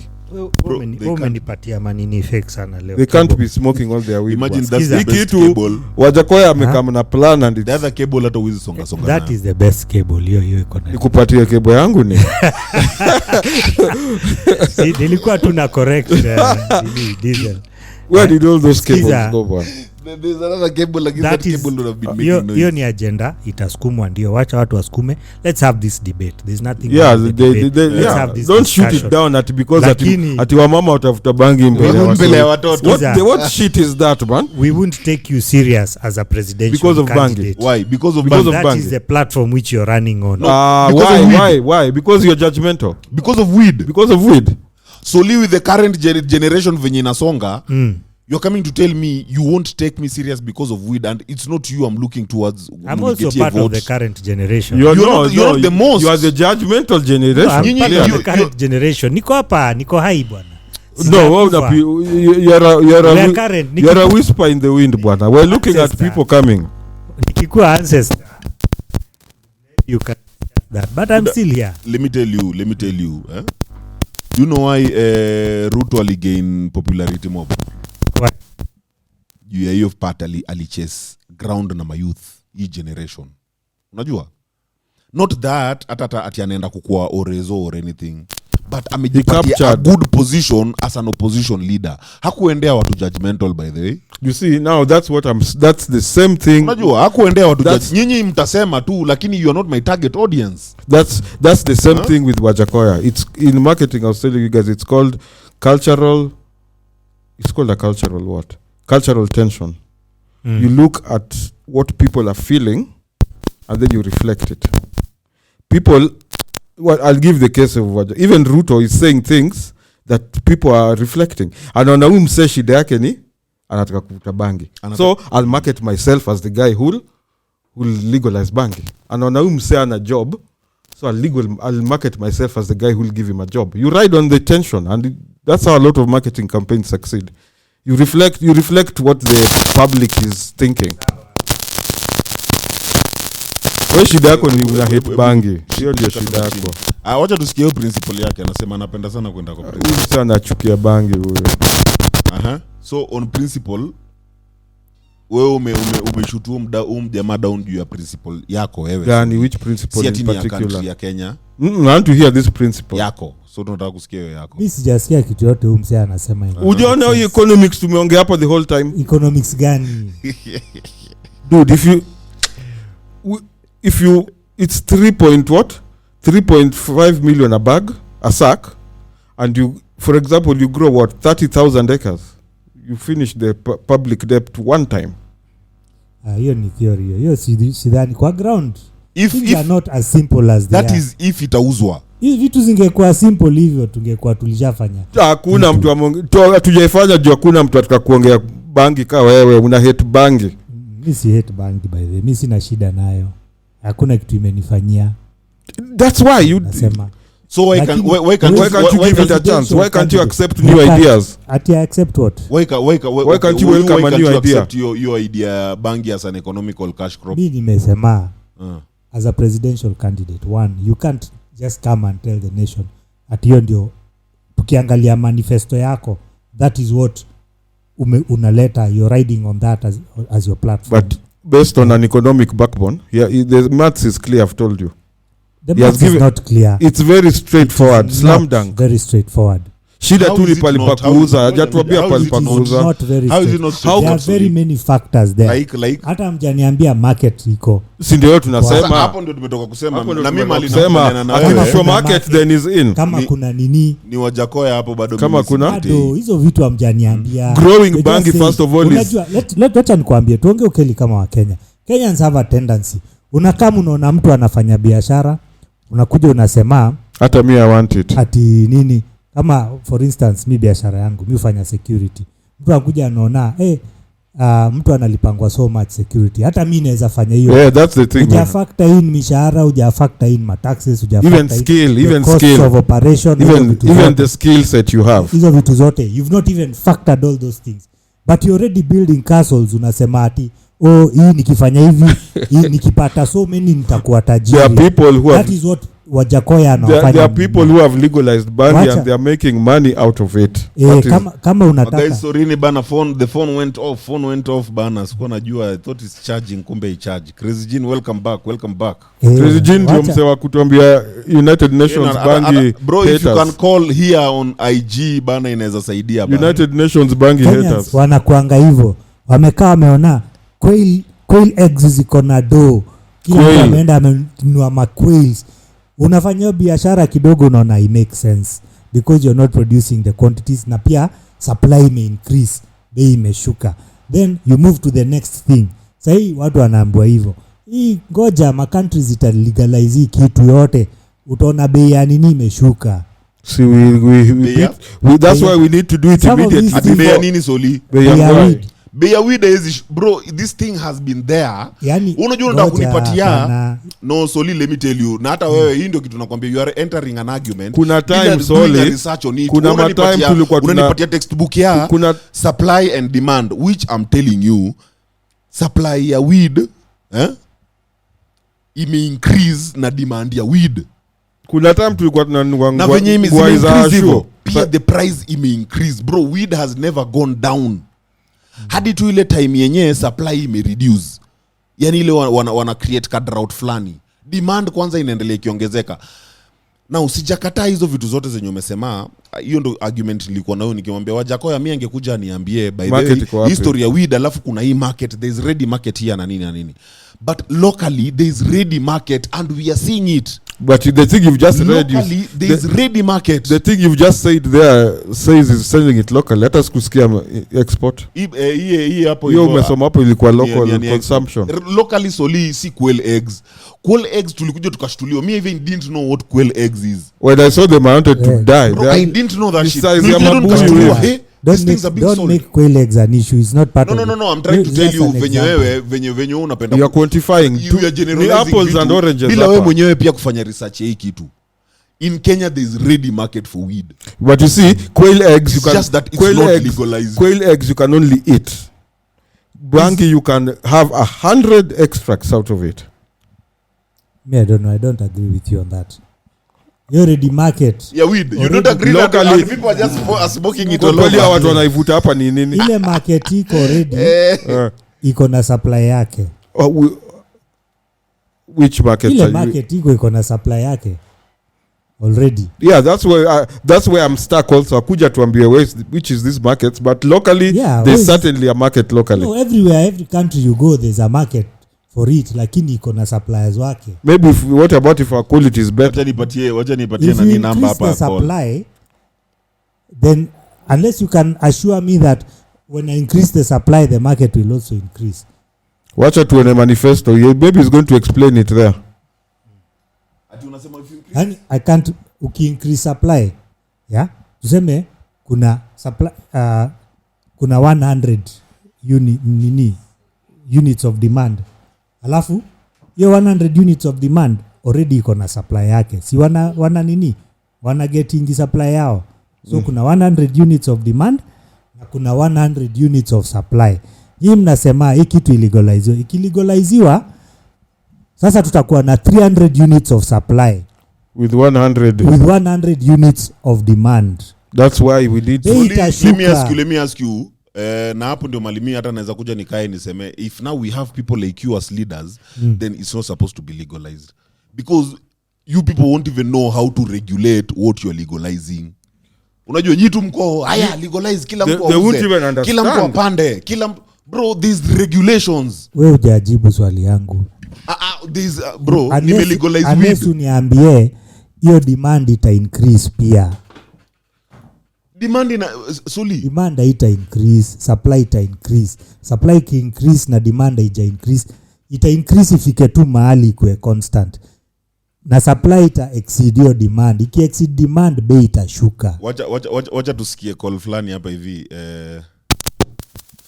Hii ni crazy gene. The guy of the United Nations bangi haters. Yo bro.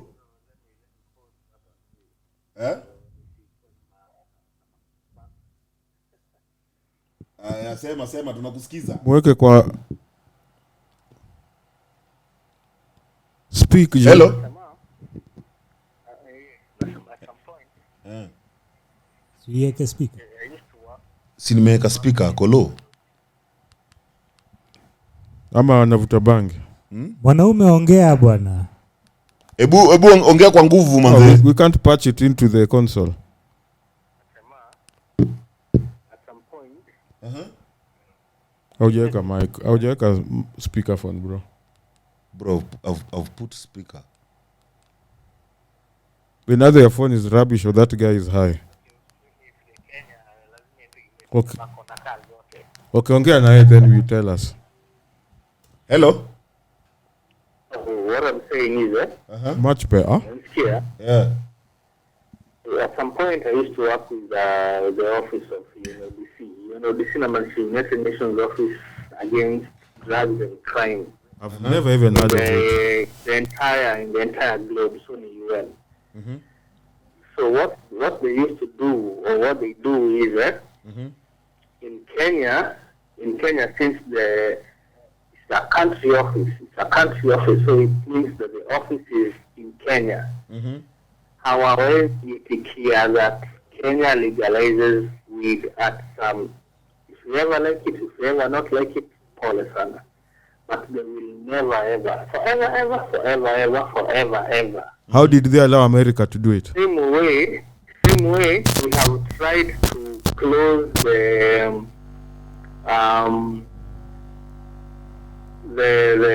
what do you call this?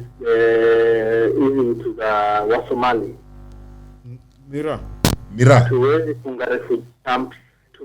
Tumelaniwa na hiyo, yani we have like 50 million employees of the UN who are Europeans employed in Kenya for refugees.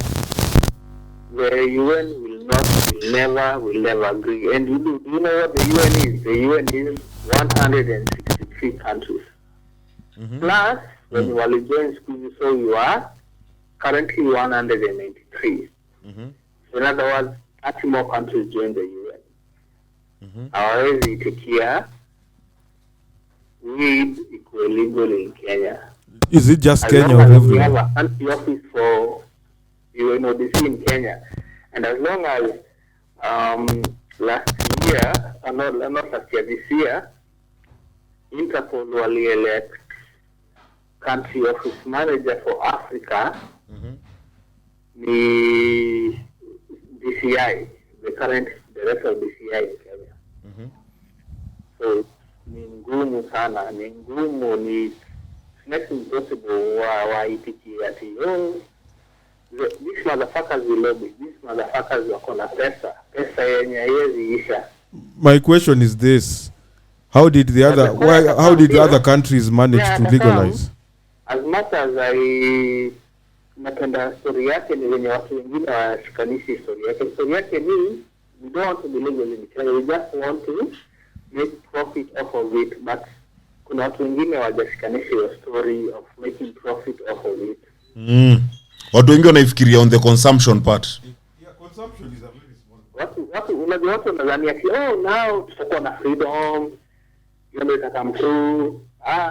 People are not thinking of the economic part, which is Mr. Wajackoya is advocating for. Okay, now Mwenye advocate for Wajackoya, okay, most of the persons wanataka tu now we'll have freedom to just smoke, to kuwa na matunda za cookies and whatever. Really, Mr. Wajackoya akona economic sense, if I may say. so Timam kabisa mazini if our him and ningekuwa na vodka hii kila mtu mwingine ningemvotia. Jav has a question for you. This one is a Jav has a question for you. This guy is a prophet of doom. The other countries which are in the UN and they've legalized, how did it happen? Wangekuwa tu na vote for the right reasons ingekam true. But as long as we have a United Nations Office of Drugs and Crime in Kenya, Isn't it available in America and other countries? Crazy Jean, there's a question here. You're being asked. Ain't it? Hello, Crazy Jean. Swali ni hili. And isn't that UN drug haters as club? Are they available in America and other countries? How did they manage to legalize? Let's start with America, which is legalizing every day. Huh?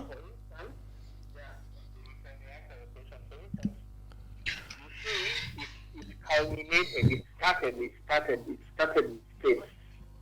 It started with states in the United States. Yeah, so what I'm saying is... How are they legalizing it na hizo ofisi pia ziko huko? And UN is based in New York. UN iko kwa kila mahali. Kumbuka tuko na 193 to 196 states zenye zimesign. Kumbuka zote hazijasign against everything of the UN. Kumbuka United States hajasign anything about refugees accord that they can accept refugees. UN kuna vitu mingi, US kuna vitu mingi haijasign. Hata climate haijasign. And they are the ones hosting the even ICC they've not signed. Drugs and crime. Then we also do the same. Tulenge hizo vitu. Members of UNODC. America refused to sign and they are the ones hosting the body and they are the ones doing all these things. So, signatories of that ndio lazima waende. Basi tujitoe huko. Oh, kwa hivyo now Sisi ndo imagine sisi ndo tuna host, sisi ndo tulifaka. Yeah, we tujitoe. You stop. You don't ratify again. sisi the only way tunaweza legalize hiyo kitu ni by kujitoa. If we can suspend the constitution, surely we can come out of that ratification. As in the only way we can legalize it ni kujitoa hiyo story ya UN. Yes. If we can suspend the constitution, that's a one-day job. Unakumbuka Canada walikampuni majuzi. alafu wakaishia. That's why The whole country of Canada is benefiting. You hear that? That The whole country of Canada right now is benefiting. You see, it can work. It can be work. It can work. Even that same America, even fucking Netherlands. See, Netherlands, they've legalized. Europe is legalizing. But mbona sisi hatuwezi legalize? The negative effects, but so much story of Canada. Thank you so much, Crazy Jean Manze, for that call. I think sasa umeclarify vitu kadhaa which we are going to go on hapa. So going forward, listen. Mimi nimeelewa tu kuna country office na hawataruhusu. Si tujitoe. If we are willing, unataka kueleze? If we are willing to suspend the constitution, we can easily. Thank you for calling. Unaweza endelea pale live tafadhali, unaweza tuchanua mob, lakini yenyewe kuna kitu umetuchanua hapo, hiyo part ya signing. Tunaweza jitoa fit sana. If we are ready to throw the constitution down the drain, tujitoe UN. The problem is these are the guys who are legalizing, Europeans mostly. Netherlands, sijui nani and they didn't sign that thing. What I want to say is this, na hiyo ndo kitu hata I think tulikuwa na issue na Soli, because me when it comes to Wajackoya, me am Soli. Bro, that nigga is not making sense for me on the application of his ideas. Now, utazi-apply aje na jaingia? Bado mimi hata sijui nataka kuzi-apply aje. Unajua nikaa unakuja unaniambia the same thing. Who is the ready market? Ukuja unaniambia una nini? Unaenda ku legalize weed. Hao watu wengine wanauza wapi? If watu wengine ndio tumeambiwa sasa hivi hawako in writing na UN. Unaona sisi tuko nayo na wajinga tulijiandika is here in Gigiri. Because so meaning pia hii ni kitu Wajackoya angekuwa amekuja address ako like okay now these guys are coming, when I enter they come out. When I enter we need to to revise our agreement with UN tujitoe huko so that we can legalize. Juu amekuja kieka ni kama ni gava ndio imekataa ku legalize, but in real sense kumbe it's more than just the government. Na hapo ndio malimi sikubaliane na Wajackoya. Wajackoya tu just see ni mtu akona textbook ideas. He's just a politician. It's now mali mimi hapa nilikuwa nakuja atupatani na academic politician. Tuseme academic kuna nani? Kuna pia nani huyu anaitwa aje?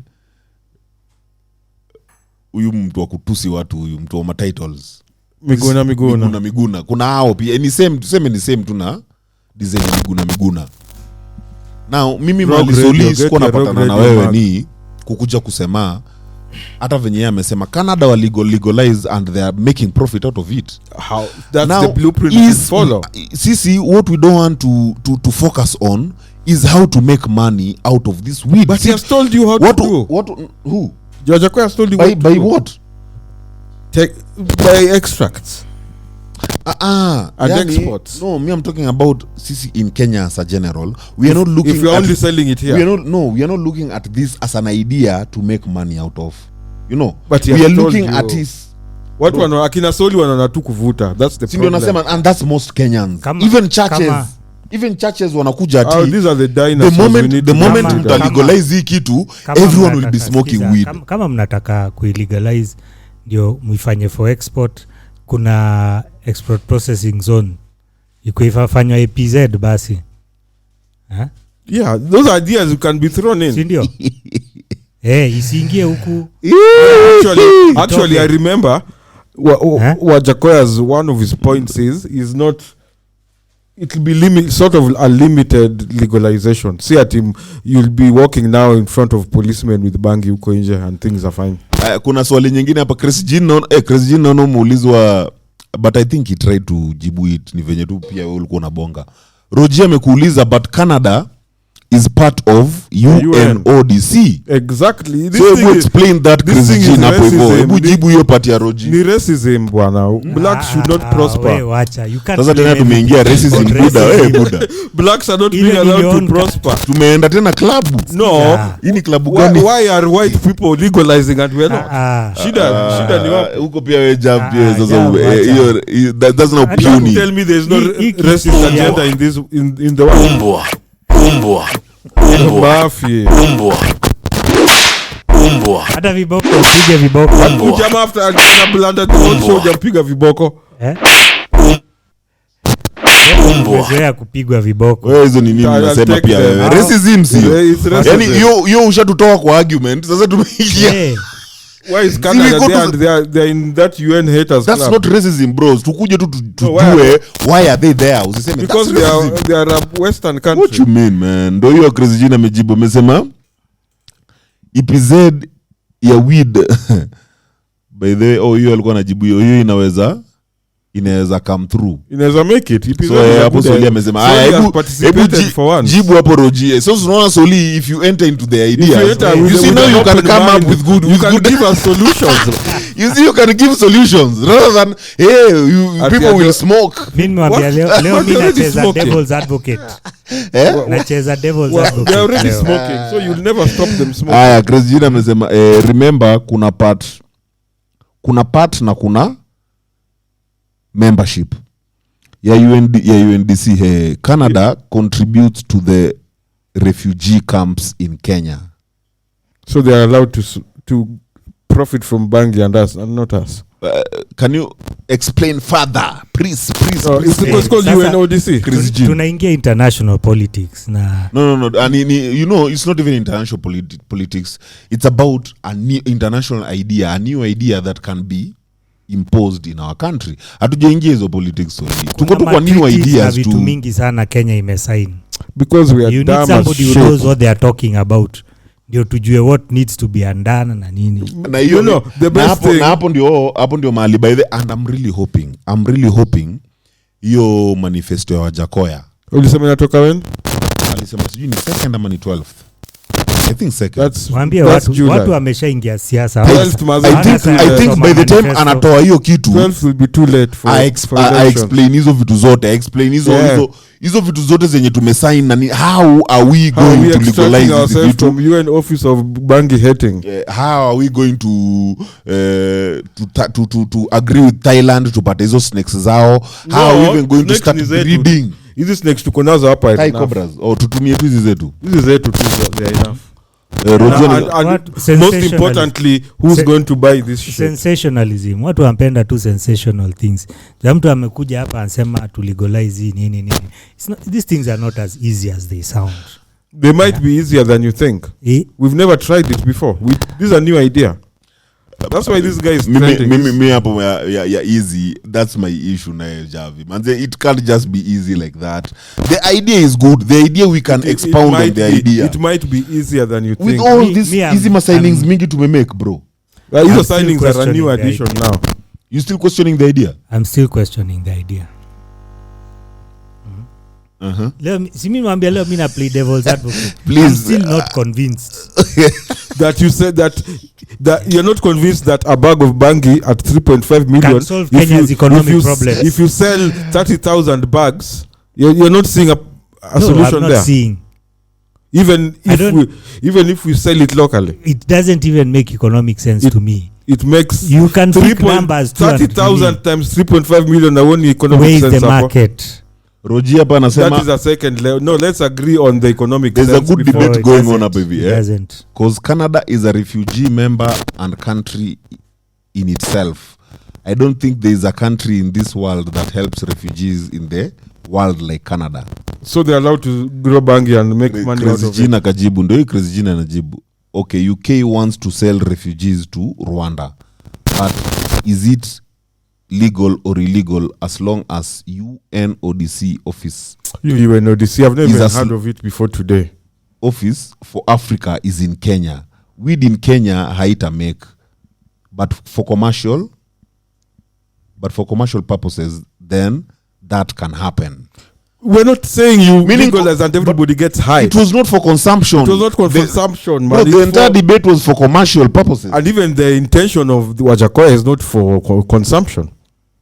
It's not that the people are going to start smoking weed out there the whole day. That considers itself a Soviet state.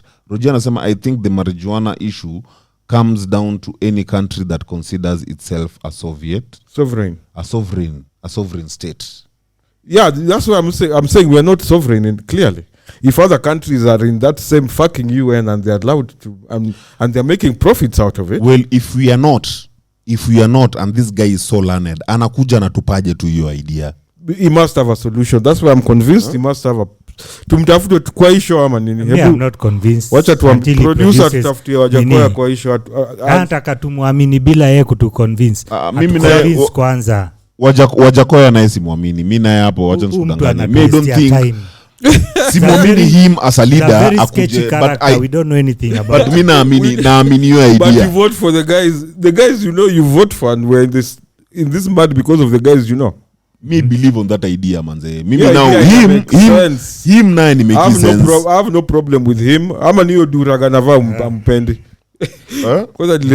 I should start wearing my duraga again. Sasa president wetu atakuwa anavaa duraga. Hakuna shida. Nini mbaya kuvaa duraga lakini pia hiyo soli. Lakini pia nyinyi mnataka kuweka president taking us back. Kwani hawa manini hawa Sonko alikuwa amevaa rings hapa mkamvotia. Acha hata na Sonko had to clean up after he was elected. Hapo ndio shida iko. Kuna shida iko. Yani buda nyinyi mnataka kuweka dress code ndio ina prove dress code, and you have nothing in your fucking head. Kilia mtu. Diesel, you can dress however you want. Clearly not. And he explained about the durag. I can you can dress however you want.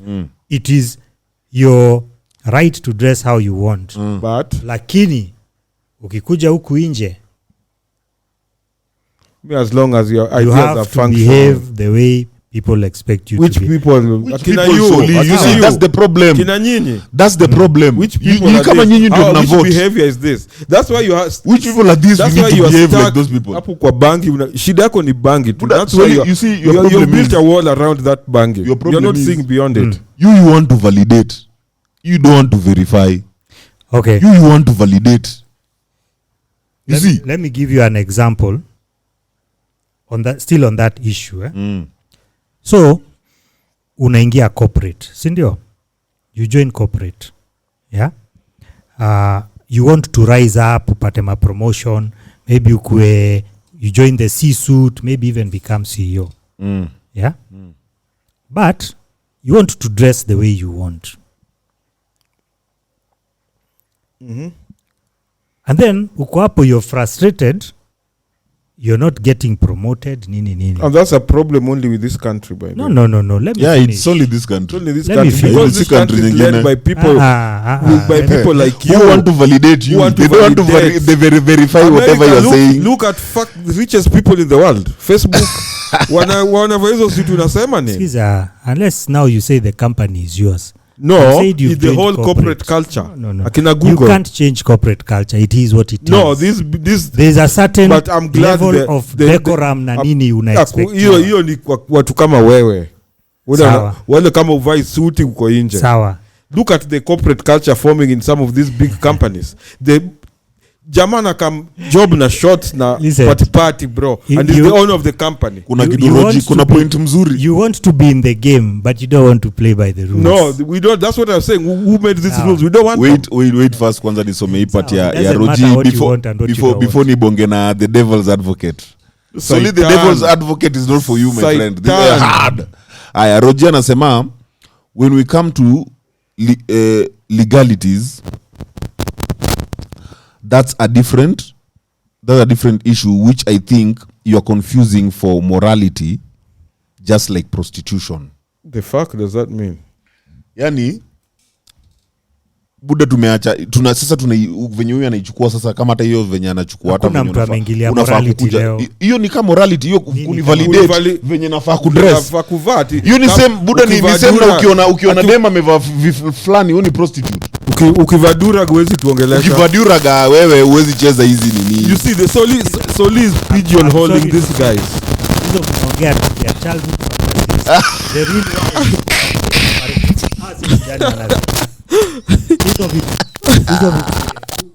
This side iko na love heart bro. Hizo vitu mnaongea their childhood fantasies. The real world kuna vile ina operate. That's what we are saying. And me, I really live here in the real world. No. Nyinyi mnataka hizo ma childhood fantasies they don't work in the real world. Which ones? Wajackoya nitakuja mva madura na nini. Hakuna shida. Nani ali explain mbona anavaa durag? Alisemaje by the way? This is what he said.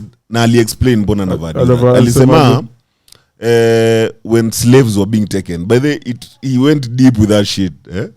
That when slaves were being transferred to Maju. Si kuna wale walikuwa wana nini? Wanatupwa nje ya boat. Yani leather ukiwa weak ni kuuliwa. So our slaves wengine hakiki tufanye. Hebu plug and unplug. Imagine unafaa tu kuishi kama mahali fulani na umaintain hapo. Alafu puliza ndani hapo sasa. Unasikia? Ama I give you another cable. So anasema kwa hiyo time alikuwa na ma slaves wakitransferiwa. Hao wenye walikuwa natupwa, hao wenye walikuwa nabaki walikuwa wanafunga durag. Haya. Wanafungoja walikuwa wanafunga kwa mkono, yani ndio at least wajue the numbers zile uko nao ni wale numbers ya wenye wametupwa. Sikiza. So venye wazungu walikuja ndio wazungu wasijue wakaanza kuzitai kwa kichwa. Sikiza. Hapa hivi hakuna mtu alikuwa slave Kenya sasa alisema nilikuwa slave. Yeye hakuwa slave, hakuwa hapo.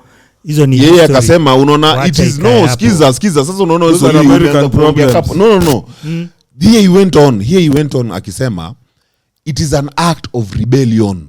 Watu wakifunga hizi manini, it was an act of rebellion. Now he's rebellious. It's called over the corrupt government of ours. Alisema he's rebellious over a lot of things. Skiza. That's why anavaa hiyo durag. Unajua Solly, if you can't just comprehend hiyo dress code, huku ubaki uko unajua nini? Kwanza hata juu uko na dread, wewe hata uwezi kuwa leader. Wewe kwanza utakuja uko kwanza watu for you to be a president here you have to shave your head. You have to wear a suit. That's you ndio thinking imetuweka pale tuko saizi. That is the thinking that has caused our problem. Ile nini? Chenye wazungu walitufanyia man, indoctrination. Ile shida imeweka hapo is because you don't want to play the game. No. We don't want to play the game that has been played all along. That game has never worked. It has never worked. Sasa nyinyi mkipata watu wana rebel over hiyo game, you want at hiyo itakubalika because it's going to change the status quo. Hapo shida yako iko. The game has never worked. Why you're comfortable with the Kenya being the way it is, anyway, being ruled by the people it's being ruled by? I live in the real world. We must and me I live in the optimistic world. You guys live in a fantasy world. I live in the real world. Every idea is a fantasy. Kuna swali umeuliza. So hakutai kuwa na Mokorino president juu ya Taban. Mkorino pia uko na shida naye. Mimi sina shida na Mkorino. Ni durag tu uko na shida. Mkorino kwani anavaa nini? Sisi tu na durag lakini imeenda group of schools. Imefungwa. Kama Mkorino anataka kuwa president, si akuja basi huku nje aone. But you already judging a guy. Look, it doesn't matter what I do or don't do. Mimi nakwambia vile iko. Nakwambia vile iko. No, you are not comfortable. Sasa Wajackoya kiwili unahama hii country nini? Nitakuwa surprised. No, how will you if he wins I'll be surprised. How will you rearrange your life after this? After that? But there's a certain level of decorum that is expected. Decorum is what?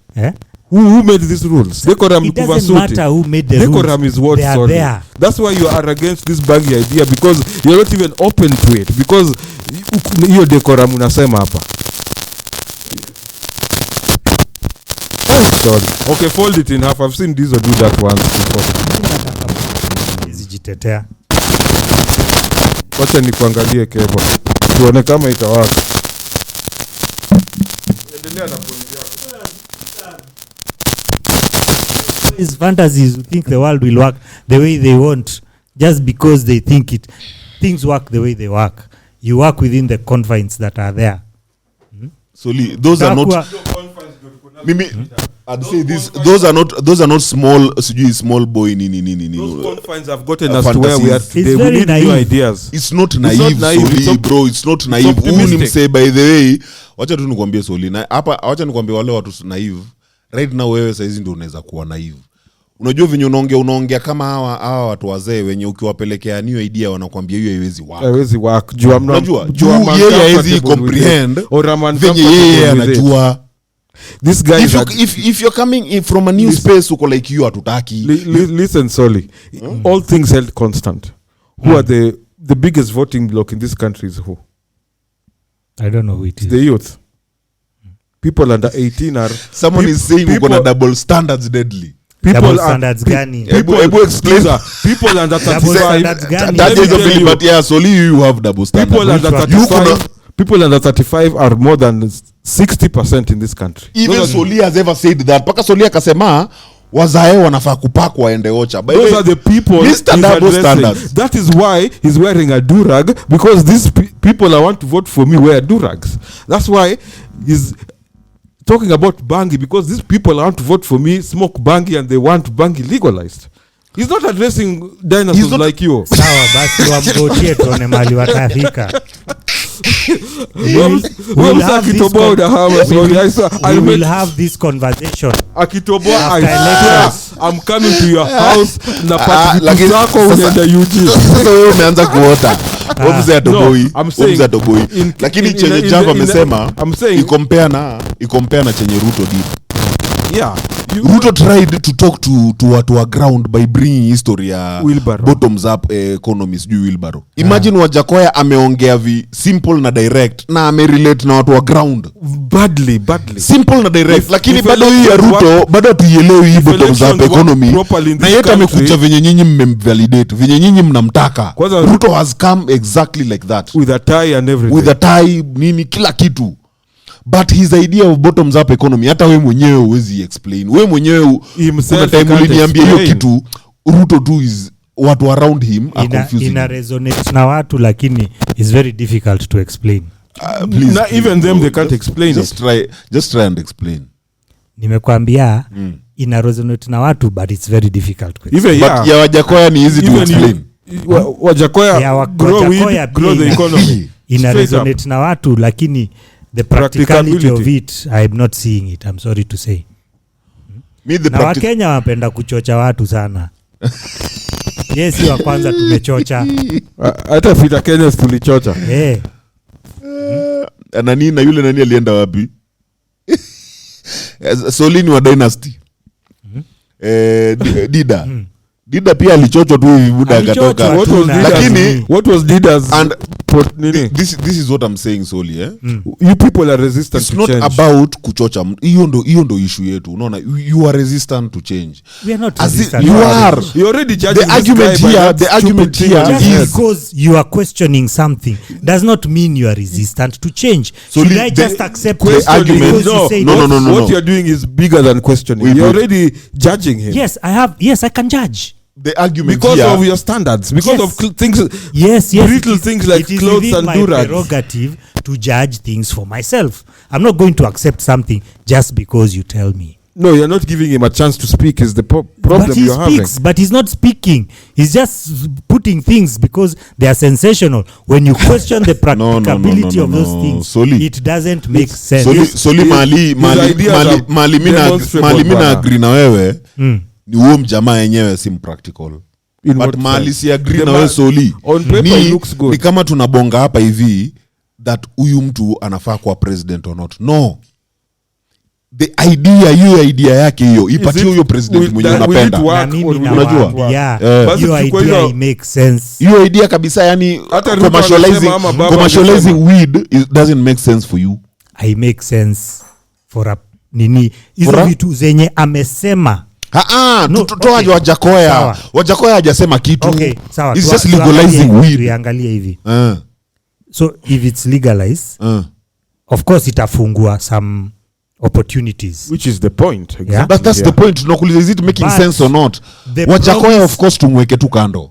Okay, let's take the idea minus the man. The promise that he's telling us that it can pay. See, you're going back to Wajackoya and all that. You're going back to Wajackoya. Yeah. Stick to the idea of commercializing marijuana. You can commercialize anything. Marijuana, nini, all those things. You can commercialize. You can't commercialize anything solely. Prostitution you're not even coming to Java ameshinda ki-insist. Gunia moja ya mahindi ni how much? 3K. Hapo 3K hapo ikipanda 6K. 6K is too much. Gunia moja ya weed inakuja huko around nipatie 2.8. Between 2 and 4 million. Depending on the quality. Commercialize, it's still commercial. That's commercializing. Yeah. Sasa usiniambie tunaweza commercialize anything. We are commercializing what is making sense. Unaniget? And what is making sense is hii weed inaweza kuwa better cash crop than hii mahindi. Anything that makes sense can be commercialized. Yeah. So to you weed doesn't make sense. No, si nimekuambia sahi unaweza ukicommercialize uta make some money. Which is the point where but that is the point to give people money here. Hii swali tulianza hiyo story ya Wajackoya. So nyinyi mnataka niongelee bila kurelate. No, because you don't like the man clearly. So take the idea and work with the idea. No, I don't have anything against Wajackoya as a person. So li ataki to judge. Hajawahi nikosea.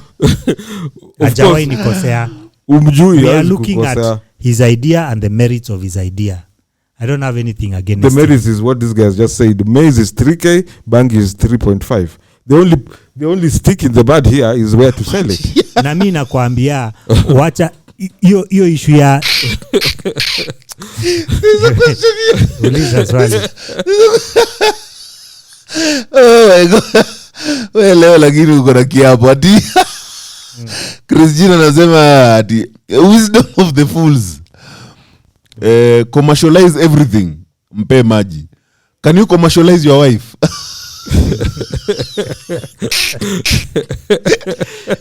Si akona value. Unakumbuka asikuwe msupu. Akikuwa msupu value iko juu.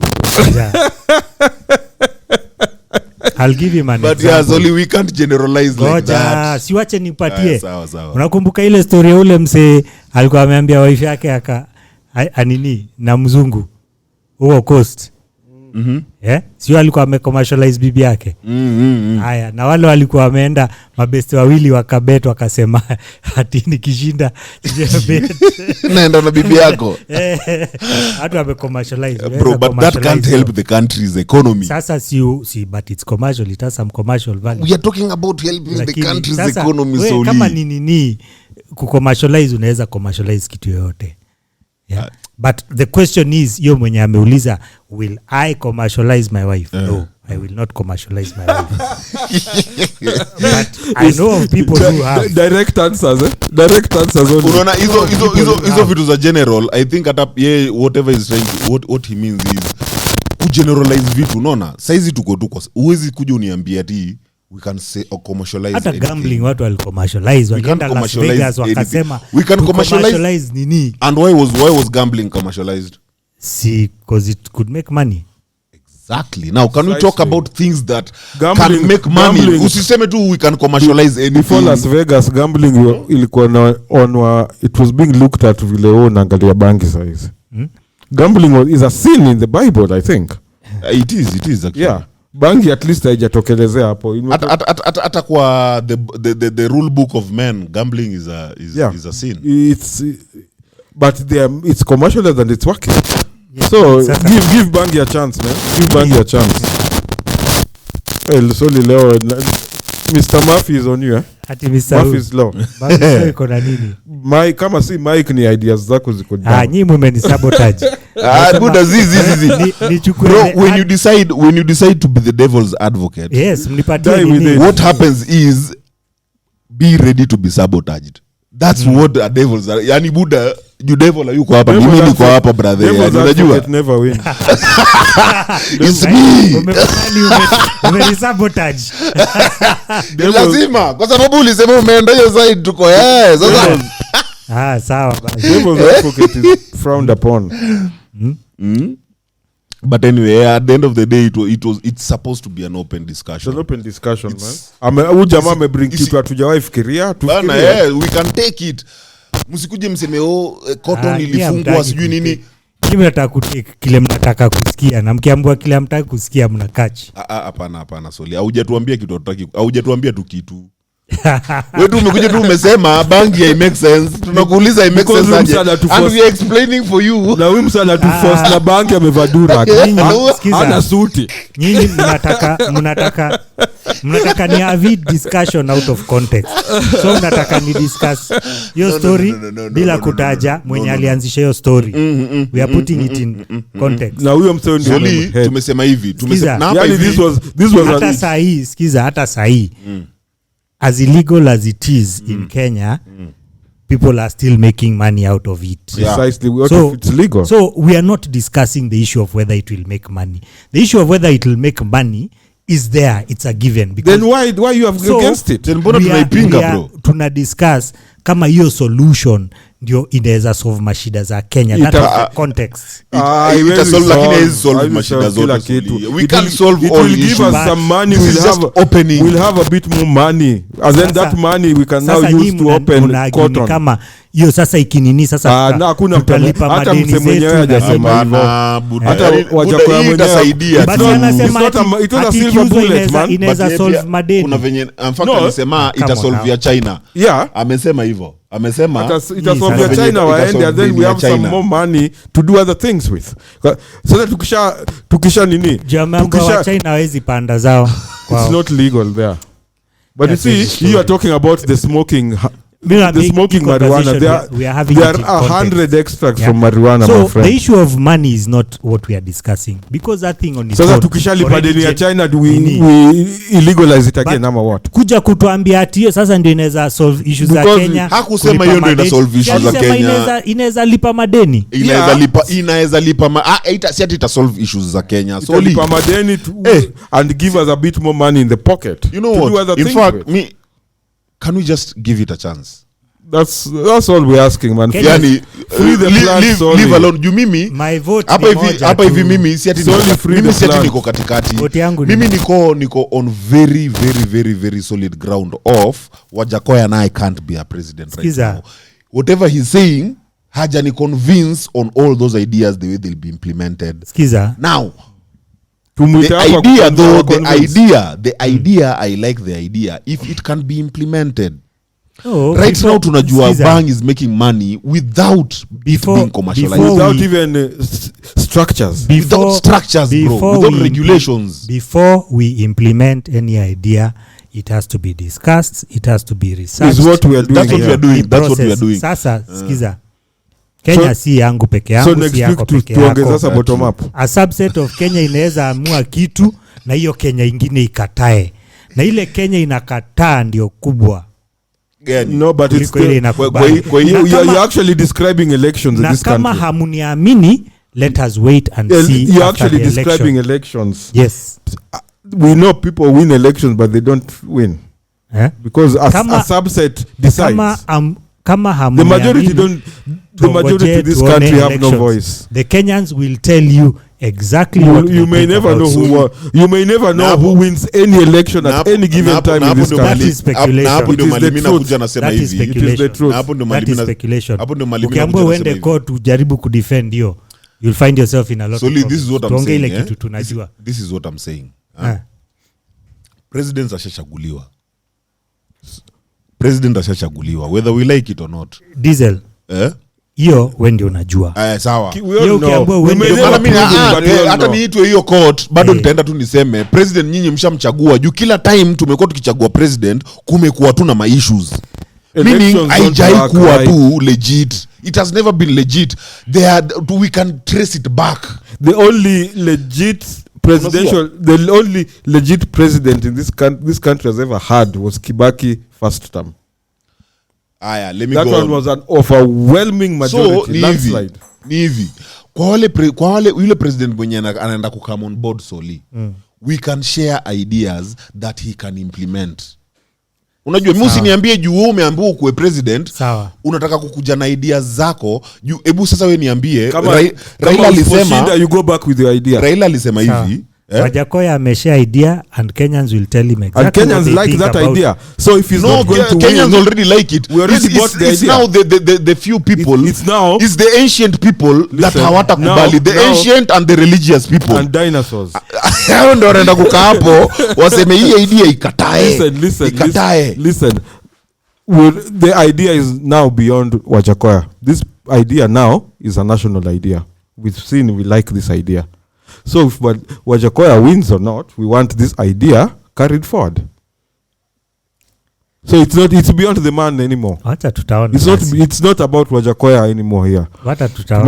And the mathematics is given as looks like it works. So Baba chukue sasa Baba kwe the next banky guy. hata I impose venye nataka aseme I'm going to legalize marijuana but only for commercial purposes, which is what Wajackoya is saying technically. Ikuwe tu hivyo basi. Sasa watu ka Soli baba angesema hivyo inge make sense.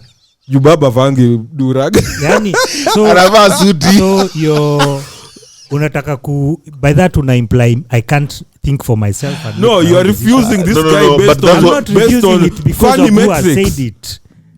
Umetoka kutuambia ni juu ako na durag. Tumekuwa tukidiscuss issue ya durag. Afuati hiyo culture unasema. Kwanza katuuliza ametoka wapi? Who are his people? Wajackoya does he come with a crowd? I'm like, this nigga has just come with the ideas. You umekaa hapo ametoka wapi na hizo ideas? Uko like, where is the focus? Ati huko Wajackoya, does he come with a group of people? do what? Watu huko Wajackoya na wamemfuata. We don't care. Ndio hizo ni reality ndio, but we were focusing hiyo Kenya on the ideas. Tunajaribu kutoka. Hiyo Kenya ndio tunajaribu na kutoka. Na Mokorino asijaribu kuvaa hii country yetu. Juu ni kungori. Mokorino pale atapata aambiwe wewe kwanza unaenda wapi.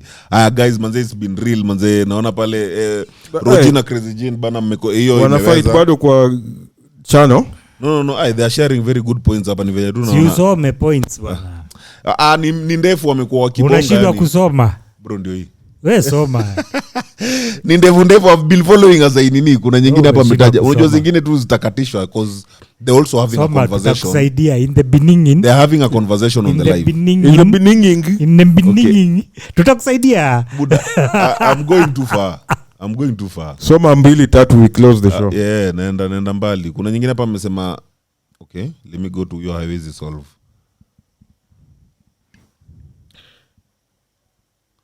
So Roger amemwambia Crazy Jean, you're not he had said he is explaining Crazy Jean. So Roger amemwambia you're not over explaining. Look at it as an open discussion.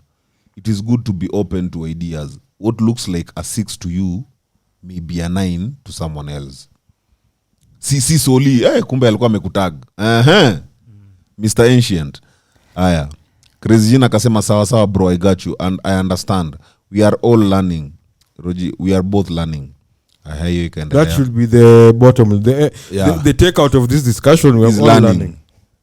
So Crazy Jean akisema haiwezi solve. I think alikuwa anaongelea chenye ilikuwa tunasema bangi kusolve the entire economy. It can't. It can never. Uliza USA na FBI. They tried, toppled a few governments, created roars, ama ndio rappers. Rappers and gangsters. But pia hiyo ndio it happened Kenya. Uliza the biggest shareholder of the former Nakumat. He's talking about a different drug, but let's move on. For the past 20 years, it has never been legit. Kibaki first term tu huyo alikuwa anasema yako sasa unaona let's give ideas a chance, man. Soli yani hapo ndio mali. And no one has ever honestly tutawacha ku export flowers tuna grow to bangi alone. It doesn't make sense. Kwanza there's something Soli has always been telling me yani. Kila time nikimchapia story ya venye hawa ma baby boomers walitu fuck up. Soli is always passionate akisema baby boomers should leave. Soli, you're becoming a baby boomer and go back to shots. Can you put it in context? Where una pick vitu, put it in context. Putting it in context, baby boomers are the reason the way we are shutting down ideas. Ukizileta hivi kwanza hata by the time umeenda baby boomer kwenda kumpatia idea fulani. Ati bangi bro. Kwanza hata before ulete bangi venye tu umevaa. Vile Soli uko tu na earring uko na nini, I don't want to hear that idea. Hata utaki kujua idea ni nini. Usha shut down mtu na venye unamwangalia. So you are turning into a that's baby the same thing. Venye tunasema that's what baby boomers are doing. New ideas are coming uko like talk hapa. Hawezi sema kitu ya maana ukao uko na earring. Budo umekuja na hizo viatu umekuja nazo Jav kwa ofisi yangu. Umekuja na North Star. Let me tell you the story of Chris Kirubi as we close. Okay. There was a time Chris Kirubi, one of his a million companies, he was a client of ours. Wazi Roji, man. Alikuwa client wetu. So mimi and my art director. Those days, because I used to wear a tracksuit, my friend. Those days of Eminem. Alikuwa navaa tu tracksuit alone. And my art director alikuwa amechanuka kiasi, used to wear leather jackets. Tumejibeba Mgale. No, it was black. Alikuwa mjaka. It was black. It wasn't brown. So tumejibeba tunaenda kwa ofisi ya Kirubi to do a big presentation. Tukafika, tuliingia kwa room, alijam. We didn't present, in short. Akatushow. With the better dressed guy. Come show, never come to my office with a leather jacket again. Kaniangalia, I never want to see you in my life. Asa hapo ndio baby boomers ametufikisha. You with your good ideas and big head songa huko. Toka. Ndani ilikuwa hiyo campaign ilikuwa kutoboa, but because we would dress the wrong way, but it remained in my portfolio. I think I agree with that. Kulikuwa na days zenye manze hiyo time za kutafuta job, ile ukitoka unaambiwa enda Katamak. Siku hizi bro unaingia kwa ofisi, it doesn't matter venye umedress, unaulizwa ulisikia wapi juu mimi in this office I don't remember us advertising for a job. Hii umesikia wapi tunapeana job. There's a friend of mine alikuwa anaenda kwa ofisi anaulizwa he's just in most offices anaulizwa ni wapi umeambiwa tuna offer jobs. So what's the meaning issue? Tamaking hata it makes sense, unaona? What is the issue now? I'm not getting your issue. Okay, your issue is Soli hiyo kujudge msese yenye anakukuja. Unaona hizo the methods hizo za kitambo, they don't work anymore. Venye saizi unaweza ambia mtu enda katafute job, aende atafute job wapi? If that job is not advertised, unakujaje, how are you working in my office? Haya, venye mtu anafaa kudress. Bro, saizi it doesn't matter venye mtu amedress. Ni venye mtu anakuja anaongea. Cause right now, what do you have in your bro, head? dress codes right now are changing big time. You see, like mtu anaweza kuja either ni religion, either ni belief yake, even requirements. Those companies being led by those people wearing shorts, like in Zuckerberg and whatnot, the culture is changing as well. They don't care how much some probably don't even care if you come to work. Zuckerberg at the worst, they don't even care. Zuckerberg wa suti. Elon Musk. Kampuni yake. Akienda Elon Musk. These people, now what I'm talking about is the culture is also changing. These are the same people who are not requiring degrees anymore. No, I'm not refusing. The world is changing, man. The world is changing, and we will change. And one day we shall enter parliament here in shorts. Nasikia parliament kuingia hata bila tie is a problem. Budu unasema short ama tutaingia na Masai Shuka? Masai Shuka might be more preferred. Umedunga tu hivi sha. Masai Shuka might probably work. Na short pale umekaa paka unaangalia hivi. So I don't know. So basically mbona Masai Shuka i work lakini short is work? But tie, I know, and suit is a requirement in parliament. It's a must. Anyway, let's end the show. Guys. The conclusion today, must open your mind. Wacha tuiende officially ndio tupambane sasa vizuri. And officially, Soli, you wanna start? Start na nini sasa? Say your goodbye. Thanks for tuning in, for listening. We are open to ideas. We discuss all ideas, but they have to be discussed from both sides. Si pande moja peke yake. Yeah. So, tuendelee. Let's start the conversation. The beauty of freedom of expression is not to dress in hot pants na nini vile wanaume wanasema. Is so that we can have the best ideas carry the day. Yeah. Kama hot pants ndio hot ndio tutaichukua. If that is the hottest idea, you carry the day ni sawa. So let's continue this conversation. Wajackoya has introduced good idea, good his idea. Wacha discussion point. Yes, discussion point. Yeah, let us discuss it, tuone kama itawezekana ama itawezekana. Na pia explain kwa hiyo manifesto yake what he means and how he thinks these things can be implemented. Yeah. In Kenya we are tired of sensationalism. Nasema vitu juu ya watu wanataka kunini. Tunataka kusikia kama vitu zako zina make sense. And we will interrogate those ideas. So hata hiyo ya bottoms up, we are still trying to understand what exactly it means. Yeah. It's a very catchy phrase and all that, but we need to understand what it means.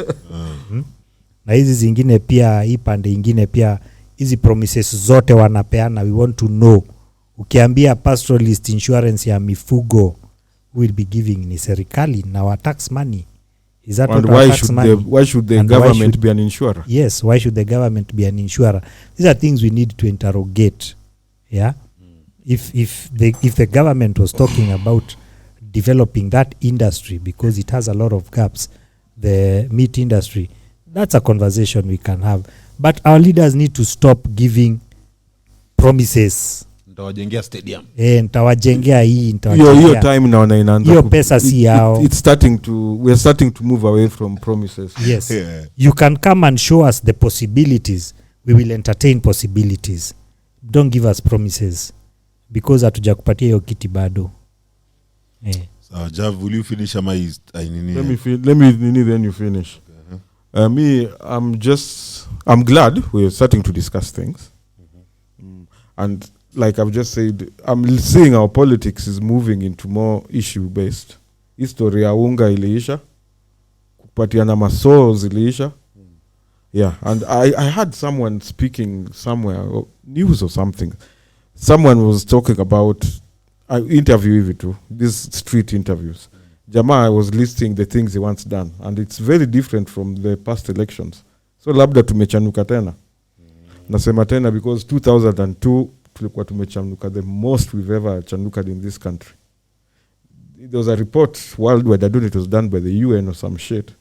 They said Kenya is the most optimistic country in the world. That was during Kibaki's time. That was when Kibaki came in. We were na sasa je si Jubilee came in sasa. Character development. Character development tuligonga na Jubilee. We rode that wave for 10 years up to the time the constitution came. It was for 5 years. The second half of Kibaki's Kibaki fucked up, exactly. Yeah. But when the constitution came, I remember it was also touted as the most progressive constitution in the world. So we wrote it. Okay, the constitution ilifanyika pale 2005. So yeah, so it was before the term ended. So let's go back to that. And I'm seeing we're starting to go back. People are starting to look at issues.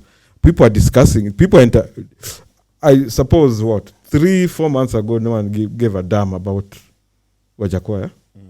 And you guys told me he was the first to have a female running mate. No one gave a damn because no one knew him. But now people know him because he's talking about things people want to hear. I don't think being a woman should be a criteria for being a running mate. I said the deputy presidency is not a gender affirmative action. Yeah. So, but that's what people want to hear. No, my point is sensationalism. My point is people think Raila was the first, but it turns out that guy did. Then people didn't know him that time, so no one gave a damn about. No, people knew him, but nile people walimpuuza tu hizo nini unaleta. People were dismissive, but now people are talking about him at a great deal because he's talking about what people want to hear, what's in people's hearts. So I guess there's hope for us. History ya kuchagua mtu because ni wetu ama ni party ya do, I think we're moving away from that. By August 9th after elections, we'll know what people think. People will tell him exactly no, this is only on the presidential on comparison. Sitasema is what people think, man. We've had president that we didn't think we wanted. So tusiseme ati what people think. Buda tulitaka uhuru. Hatukumtaka from the first hadi second. Sikiza wewe usiseme ati people think. Kama bana hiyo tuliona hadi ile time Kibaki alikuwa sworn in before the final verdict. Hiyo tulimtaka. Wacheni pia kusema hapa juu umeona huko kwa TV. Anyway, mi yangu ni hivi. I think mimi mali nimefika as I finish the show. Sina trust anymore ya mtu kuja kuniambia yani ni trust mtu as a leader. Me right now what I'm trusting is ideas. Now I can be picking ideas from all these people who are running. Then yule mwenye na win tuseme zile ni poa, try implement this. You wewe ndio uko kwa hiyo position. Precisely. Unaona right now I am not going for someone, even though nimesema mimi siwezi support Wajackoya sahi, but I like the new ideas. No one has ever talked about the venom thing. No one has ever talked about legalizing weed in such a large scale. No. So me for the ideas, if we can just be open-minded tuseme haya, hii ni idea gani amesema, okay wewe tuseme ukweli hautashinda. wewe utashinda, save do yako, lakini share ideas tuone venye tutafanya na hizi ideas as a country. And then pia the discussion part, bro, the discussion part is helping so much. Kwa nini yetu, just that we are the fact that tuna discuss hizi vitu. We've never discussed ideas. Never discussed this thing. On an election here. Never discuss an individual. Never. So discuss an individual. Kila time ni individual. We never discuss ideas. So easy, the discussion of ideas, I think that's perfect. So guys, it's the 420 show. It's been real. Yeah, tena again paka Friday, but naona venye saizi inabamba na venye tunaelekea elections. Na kitu ya mwisho ulikuwa niseme, and this is for people in the studio here. You decide to be a devil's advocate, my friend, you better roll up your sleeves. Ujue pale hapa hivi leo nataka kudance na nyinyi paka dance with the devil. The devil's work is dirty, man. Usikue na useme ati upatiwi chance. Nijuisha amua kuingia huko, tunajua wewe umesema ni huko na ni huko. So tutakuingilia huko. But anyway, it was very nice. It was exciting. It was an exciting show. Wale wenye walikuwa live bana, kina Roji, kina Crazy Jean, thanks for calling manze. Till next Friday. Peace out. Hakuna watu wako weko online. I usually live, but I'm seeing comments. But from my 2 fans, Harold Benea will watch. Na utaki kutusomea. Nishazisoma. I exhausted my comments long time ago. And Rafo Lugi, thank you for watching, everybody. Yeah. Okay, see you next week. Tunakuwa Instagram. True. Peace out.